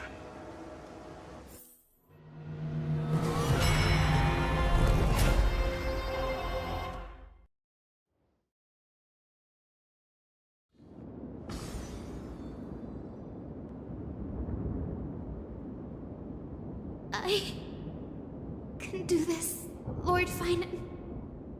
As the demigod of the sky, a healer of Twilight Courtyard, I will heal you, and then... The black tide. It's consuming you. You can't hold out much longer, demigod. Hand over the core flame. Let's put an end to this suffering. Now, that just won't do. A healer should stay composed in front of those suffering from illness, shouldn't they? Hyacinthia.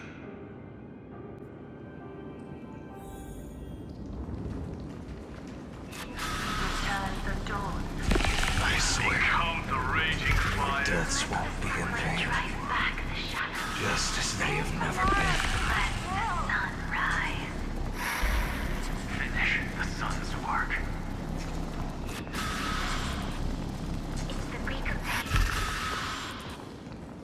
I believe in you. You are the Chrysos heir of world bearing, the one who can lead us. lead this world. It's just... I don't understand. Within the sun upon your shoulders, the part of that warmth that should come from you, from an ordinary person, it's so faint. My humanity is indeed just a flicker, compared to the blazing fire of divinity. Even so, don't cast it away. I never have. I have kept everyone's wishes close to my heart. Even though the divine fire burns so fiercely that every time I return to the start, it devours me in an instant. Each cycle, it's your wishes that guide me to the end, that pass the flames to the next me. Over and over and over again. So, you're not just a lone spark in the dark. You're a pyre built from the bones of all the selves you've left behind. But what about you?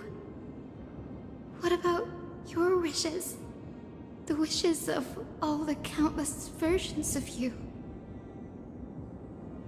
Ah, Lord Kazlana. So that's how it is. Without flaw. That is the flaw the golden blood gave you. The most fatal flaw of all, isn't it? The moment you took the world upon your shoulders without hesitation. You lost the chance to ever be yourself. Now that is an unexpected revelation. Then I suppose that makes me the perfect fuel for the flame of deliverance, doesn't it? No. An empty flame saves no one. But I still believe in you, Deliverer. Hyacinthia, the Eye of Twilight.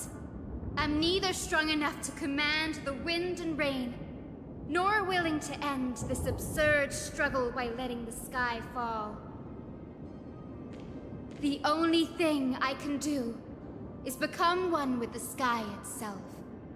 And then, may the gentle colors of the rainbow paint your sun in shades it has never known. May they bring Amphorius a rosy-fingered dawn.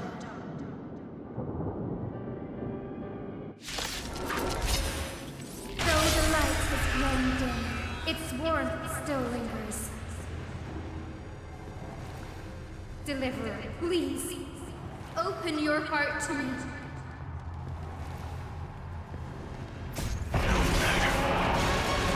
Let this blazing sun fill the sky with golden fire. Is now crushed and torn! Fire! Burning!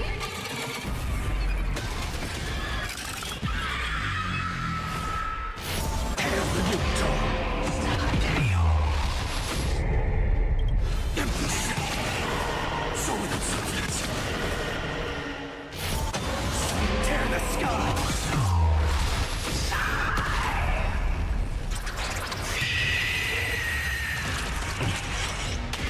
Let the sky merge with all this world's suffering.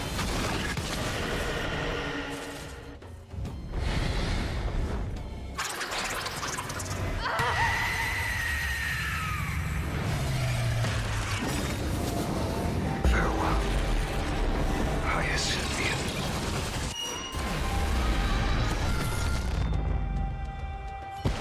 Yes, your sun burns hot enough to turn everything to ash. But tell me, how will the seeds of a new world ever take root The core flame rose. The sky fell.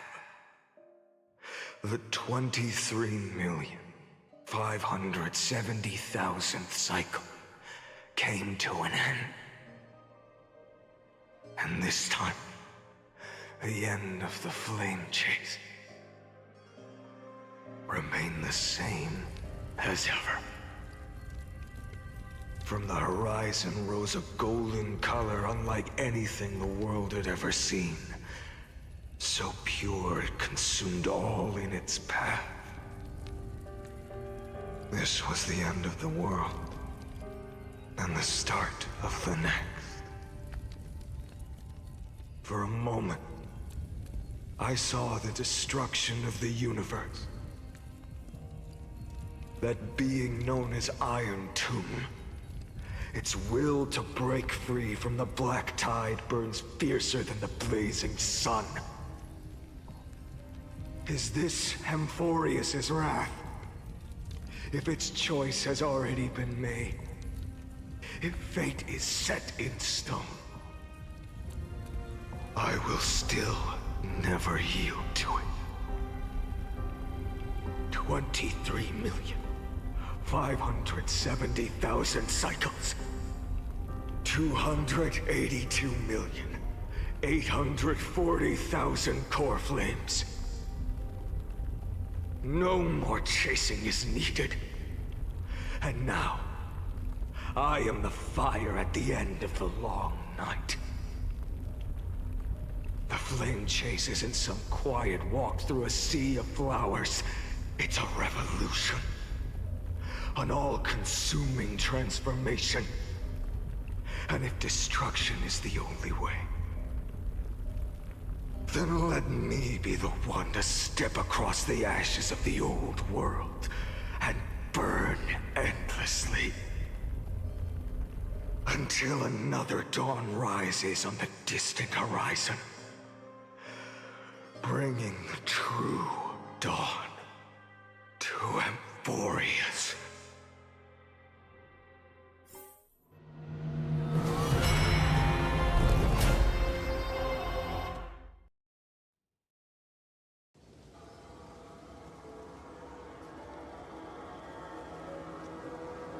$33,550,337.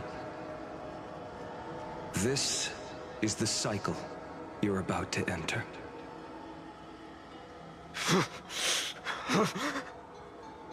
Countless memories are flooding in. Countless versions of myself have stood here, facing the same choice. They all needed a moment, just like you do. To stop, to breathe, to process the weight of 1,000,000 lifetimes worth of sorrow, pain, and struggle. And just like them, you will carry those memories and that fire into the chaos of rebirth.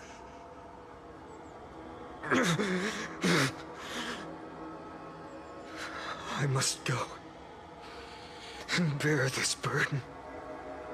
I must say goodbye to you, and then fight the destruction with destruction. Yes, that's always the decision you make. I will burn and fade away. I will become the flame reaver of this life, and keep my promise to Cyrene. I will kill gods and comrades alike, and steal the core flames. And even if my mind turns to ash along with my body, I will keep my purpose in mind. I will stop Era Nova. I will find the next me, and make him carry on this futile endeavor of 30 million lifetimes. Looks like you're ready. Then I should be going too. Where are you going? You only exist in my heart. There's nowhere else for you to go. Do you remember what she said? The dreams you had as children. The deliverer in the prophecies. A real, living, breathing person. You finally found her.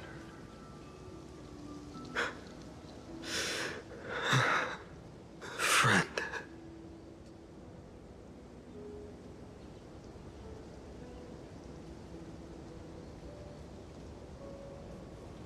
I don't have an answer for that, my friend. I'm sorry. I was supposed to send you home. This is my flame chase journey. You were never meant to be a part of it. No. You know the truth. If Iron Tomb is born from Amphorius' fate, then it will bring ruin to the worlds beyond the sky. And all these countless lifetimes you've spent, it's all been for the sake of defying that end, hasn't it?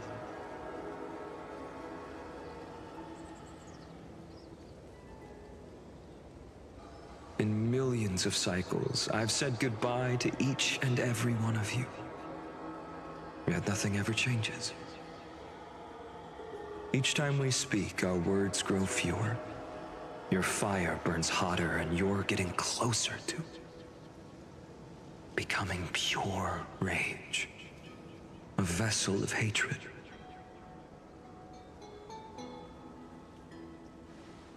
I never had a choice. I understand. If you are to keep the worst fate from unfolding, this is the only path. But this time, things are different. Your persistence has shifted the tide. On the horizon, I see it. Faint but undeniable. The shape of dawn, breaking through the eternal night.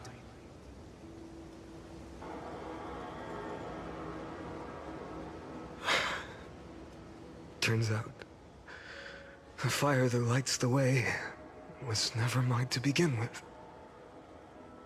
Do you remember, in that first timeline, you and Mightymost stood before the scales of justice, locked in a duel?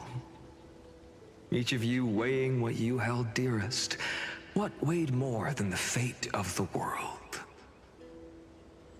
And when hesitation took hold, the answer you sought from me. What am I saying? I am you. Even if you buried me deep and chose another path, that fact never changed. Then let's try again. When you stood before the scales in hesitation, the answer you found in your own heart. Do you still remember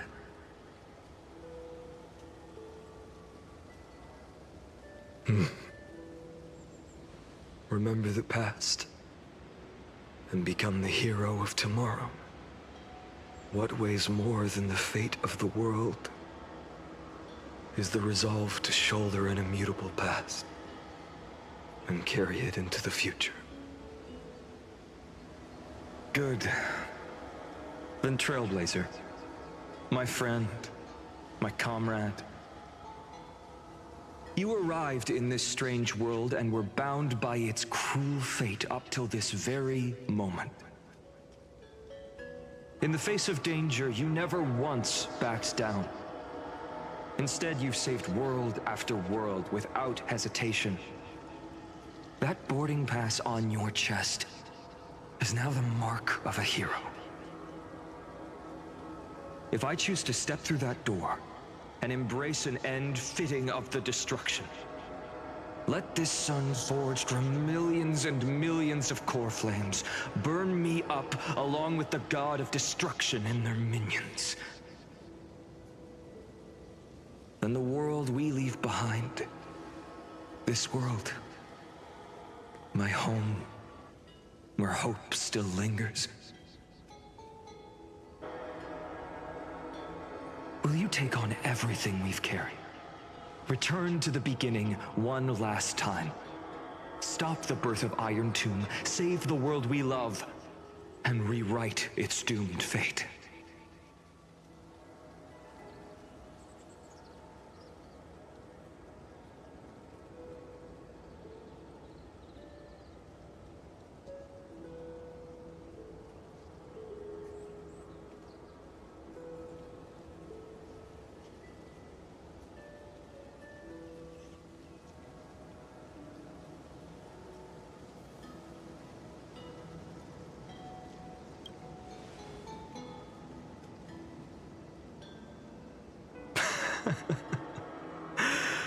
Good. In that case, even this fruitless wasteland may finally bloom with flowers. So...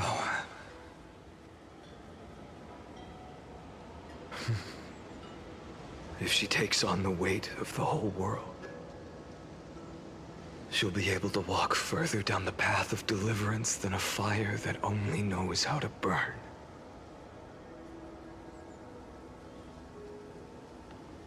One will step into the future.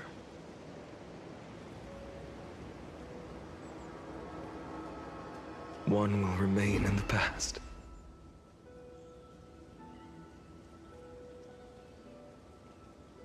If I can strike down the gods with Dawnmaker, perhaps fate's deadlock can be broken. And if you can stop Iron Tomb from ever being born, then these 30 million cycles will have not been in vain.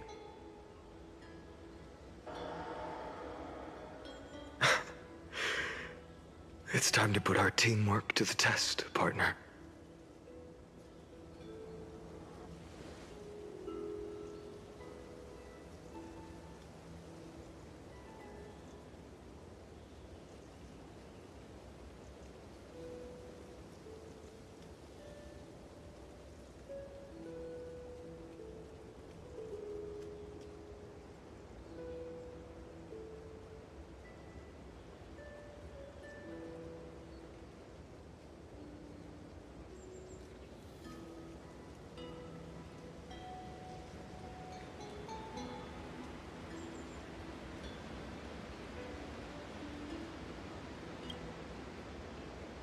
Thank you for all you've done already, friend. The image of the hero I've buried deep in my heart finally steps into the light. Here, at the end of this long flame chase journey.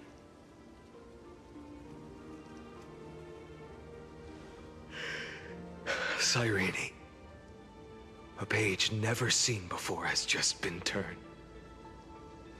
Lend me the power of time, and send this hero back to the origin of time. Back to your side.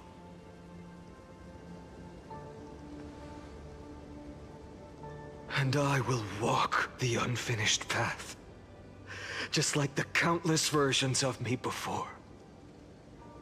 Unwavering as always.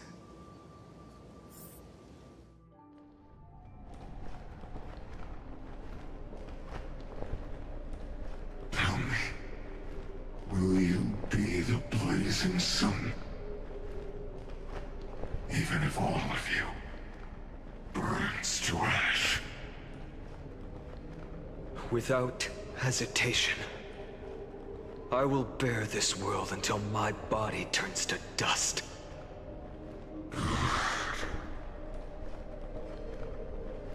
Remember this moment. Remember your friends, who never lived to see the world's end. Remember their final wishes. And let the purest rage in your heart rise out of those wishes. Let it consume you, fuel you, until it burns away the false sky above. Fine. If I can defy fate, then in the name of world-bearing, I promise you, Kefali will never forget this. Take it. Everything I bear. Keep on burning. As long as we are never extinguished, the flame chase will not end.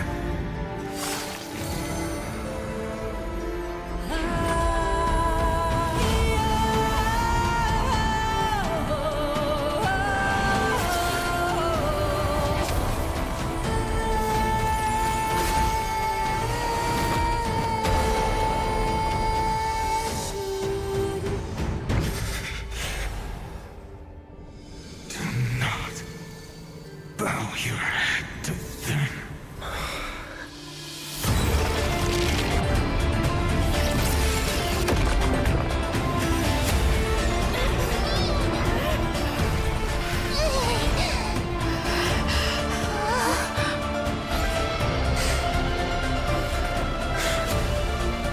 Take it, Trailblazer.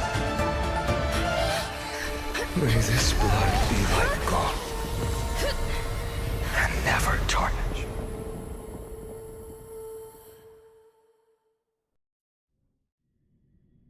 Farewell, Trailblazer. This is where I fulfill my final destiny. The prophecy of the Deliverer means nothing to me now. It belongs in the hands of someone far more fitting. Someone like you. Kaslana. The name of one who bears chaos does not belong to a single person. Rather, it is the embodiment of the mythical Kefali, and a symbol of all heroes. As the prophecy foretold, you will bear the blazing sun until the pale dawn breaks. May the name accompany you in my place, in the epic you write with your own hands. Another attempt, another failure. I won't remind you how many times you've reached the end of history, but I will still place the choice before you. If you've lost count, let me tell you. This is the 33,550,336th ending.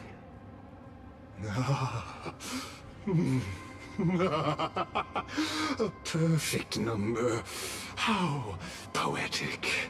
You and I both know the truth. In all these millions of futile endeavors, Amphorius has never changed. If the outcome is inevitable, then why not silence your searing rage and embrace your fate with dignity? Your silence lasts longer than ever, Lord Phainon. Shall I take that to mean the will you've carried across countless cycles is finally starting to fracture? Fracture? No. I'm just disappointed. I've retrieved memories from 30 million past lives, and I remember every conversation before every choice here. And yet, even after all this time, your arguments remain the same. Repetitive.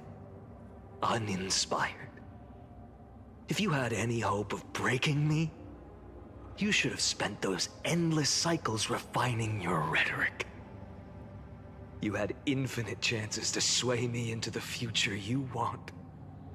And yet here we are. The score, 33,550,336 to 0. So tell me, Lycurgus, who's the real loser here? How unfortunate. This was never a fair game. I have all the time and patience in the world. I can wait for you at the end of history another billion times, and another billion after that. But you will never escape this cage. You can claim victory of the spirit if you wish, but we both know the moment that score shifts from 0 to 1. That is the moment I shall sound the paean of Era no.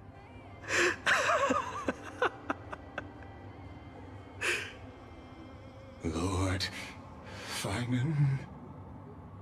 Your incompetence disappoints me.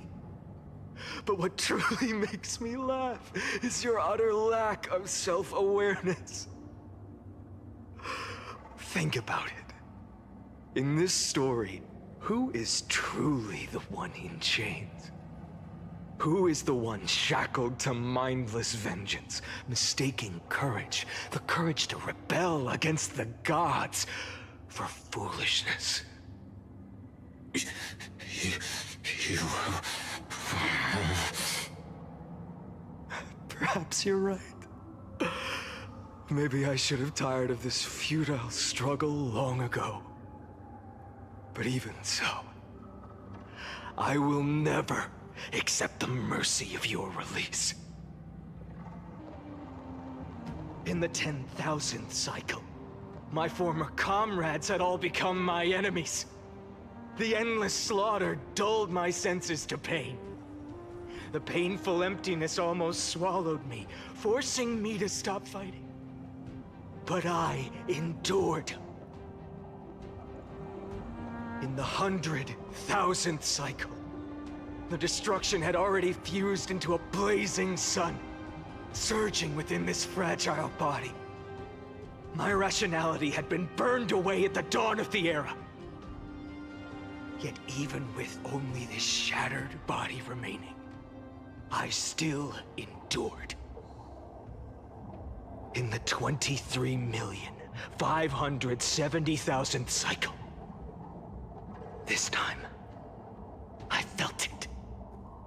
A tiny spark rising in the hollow cavity of my chest, different from the obsession with deliverance.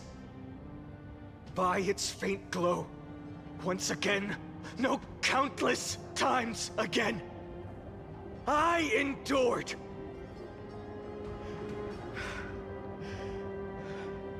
Now, a sun is about to fall, ready to incinerate this absurd space-time dimension in an instant. That sun is me. All the countless versions of me from the past, along with my countless brethren, dragged into existence against their will, drowning again and again in your golden blood. The very essence of this world's suffering and despair, fused into the purest hatred, the fiercest rage. Nanook, you arrogant fool! You think we were born to only serve as fuel for the fire? Fine then! Just as you wish, let the fire burn! If I was born as the blazing sun of destruction, then let you and your lackeys be the flares erupting from my core. And let this rage, burning futilely for 30 million epochs, engulf everything! And grant you a dawn where all stars burn to ash!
Are you ready, Nanook?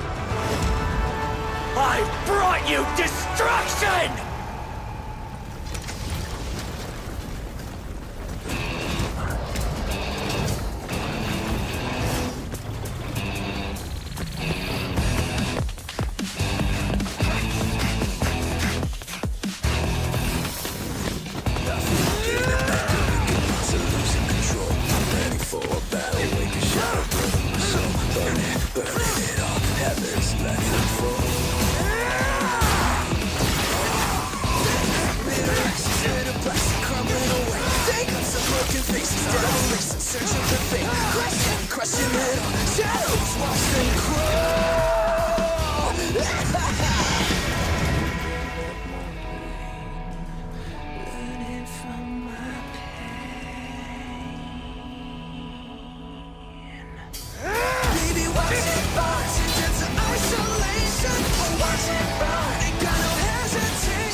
The glass that shattered, reaching through the darkness, voices trailing fires, echo of desires, a world of silence, sounds of desperation, phantoms in the shadow,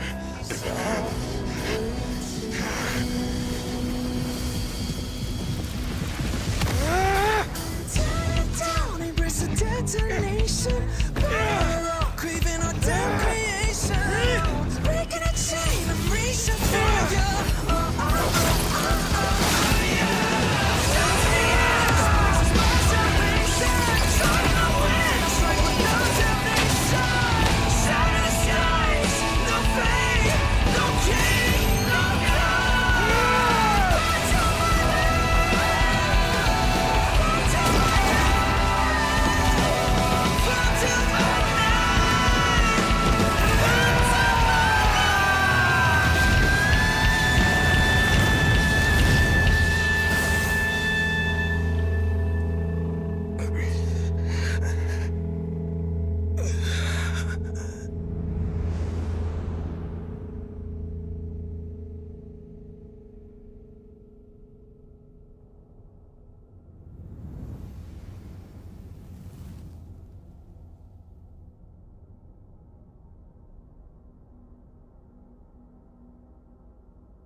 My wish?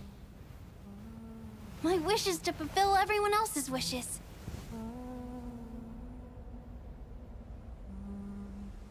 If I can't fulfill them, then send them on to tomorrow.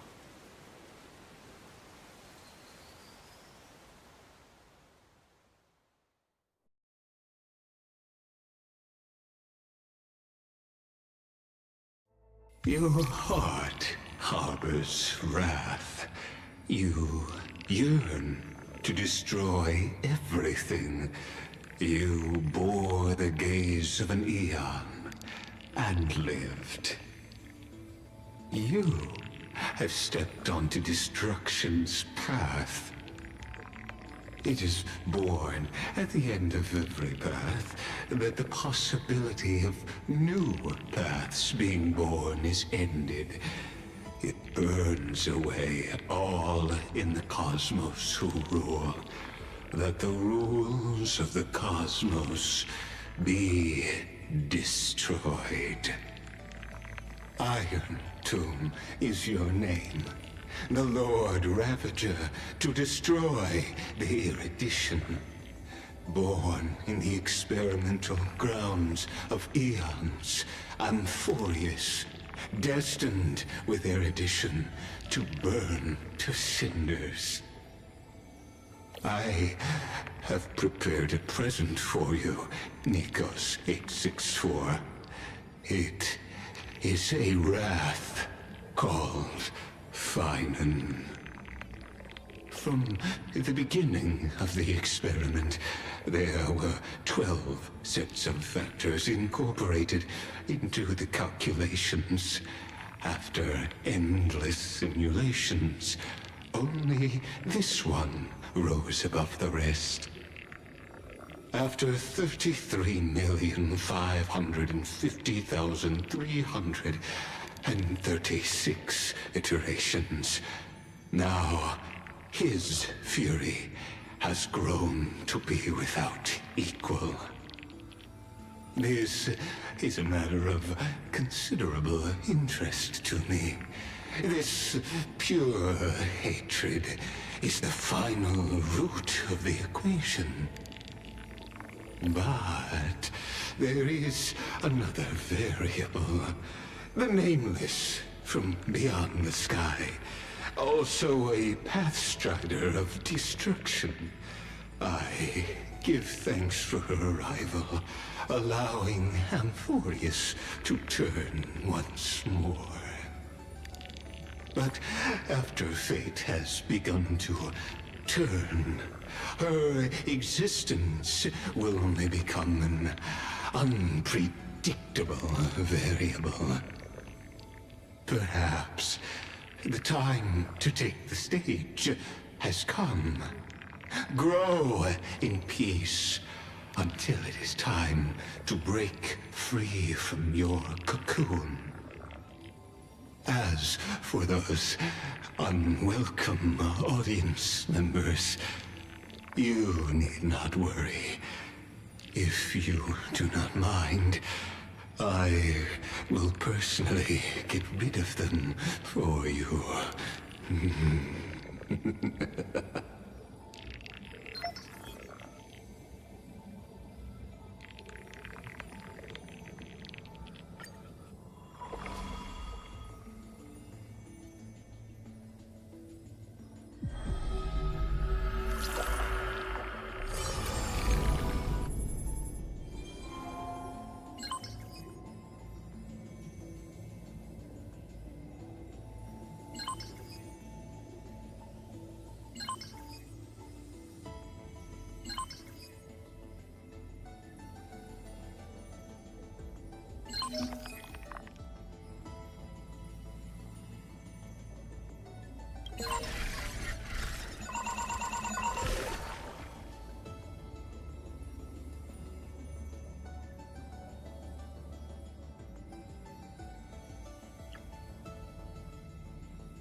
Who would win?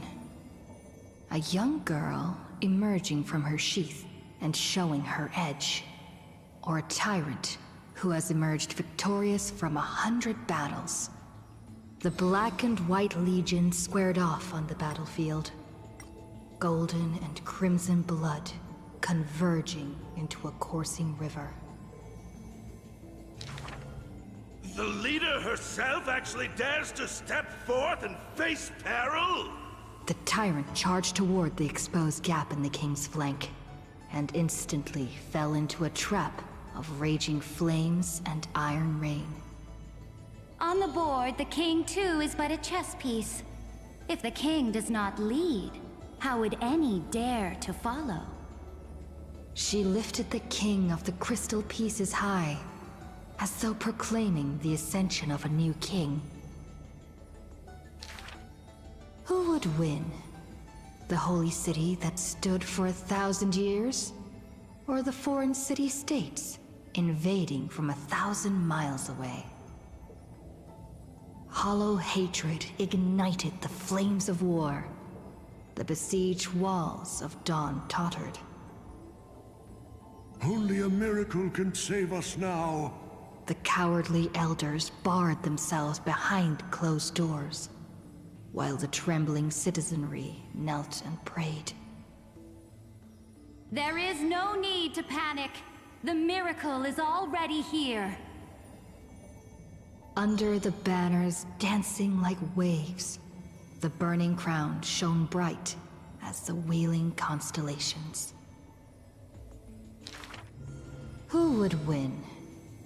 The general who saved the city? Or the high and mighty with their privileged authority? The guillotine fell, severing the elder's life. The whispers dissipated, and the scales of victory tipped. From this day forth, I shall bring justice to the holy city. The people cried out her name and knelt in reverence, but were stopped by the sound of the scepter of authority striking the ground. Do not lower your heads beneath my crown.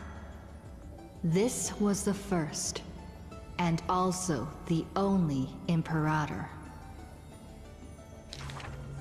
Who would win? The heroes bursting with ambition, or the omnipotent gods? The Imperator issued the decree! The start of the Flame Chase journey is at hand!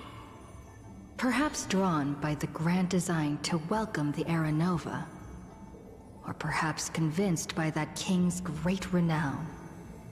Righteous warriors from across the land gathered before the Imperator's throne. On the day the journey began, the sky was an expanse of fluttering banners. The people gazed upon the overwhelming military alliance, a golden city reflected in their eyes. As for the end of that chess game, the scholars debate endlessly, but such discussions always end with a sigh. The invincible Imperator faded at the pinnacle of power. The crown's flames extinguished in the lake. The banner, once revered by the people, along with the broken spears of the heroes. Now, a tomb. The people said, Even the sovereign that conquers all before her is no match for fate. Yet she said, In a war with fate, has there ever been any justice?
Wake up! Wake up! Buddy! Wake up! You're finally awake. That's a relief. We were so close to being swept away by the reverse flow of time.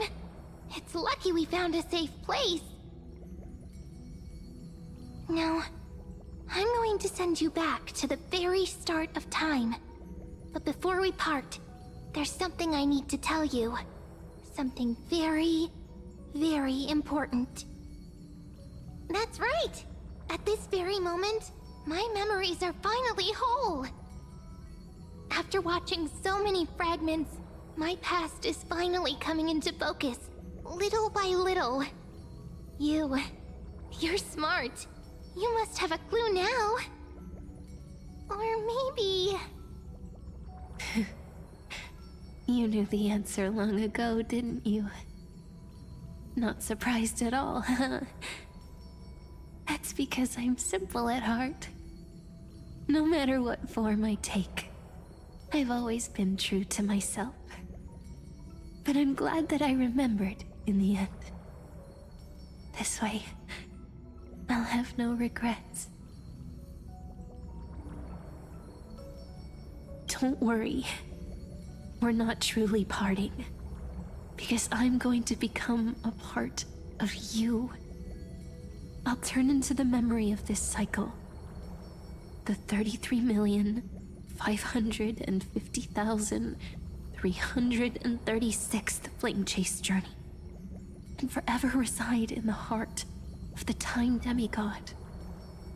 This way, you'll carry all that has come before, crossing time itself to reach the next cycle. My mission ends here, but looking back, I still feel lucky. After all, across 30 million Sirenes, I was the first, and the only one who got to finally meet you. So, believe me, in the next cycle, there will be another Sirene waiting for you. And in the one after that, and the one after that. I will always be waiting.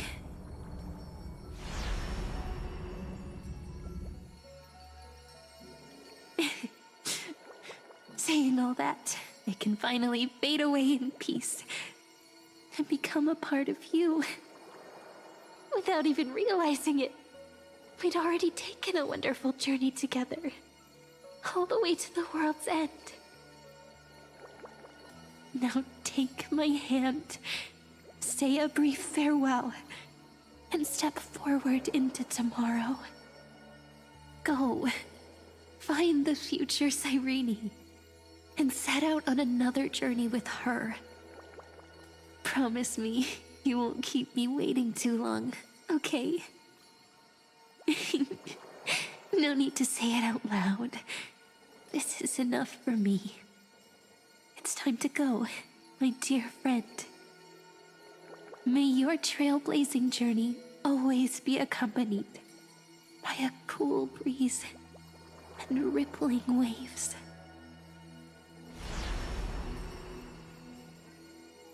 And may the days ahead embrace you like the softest fluff. Forever warm, forever gentle. Now, let's turn to the next page. A page that exists because of you.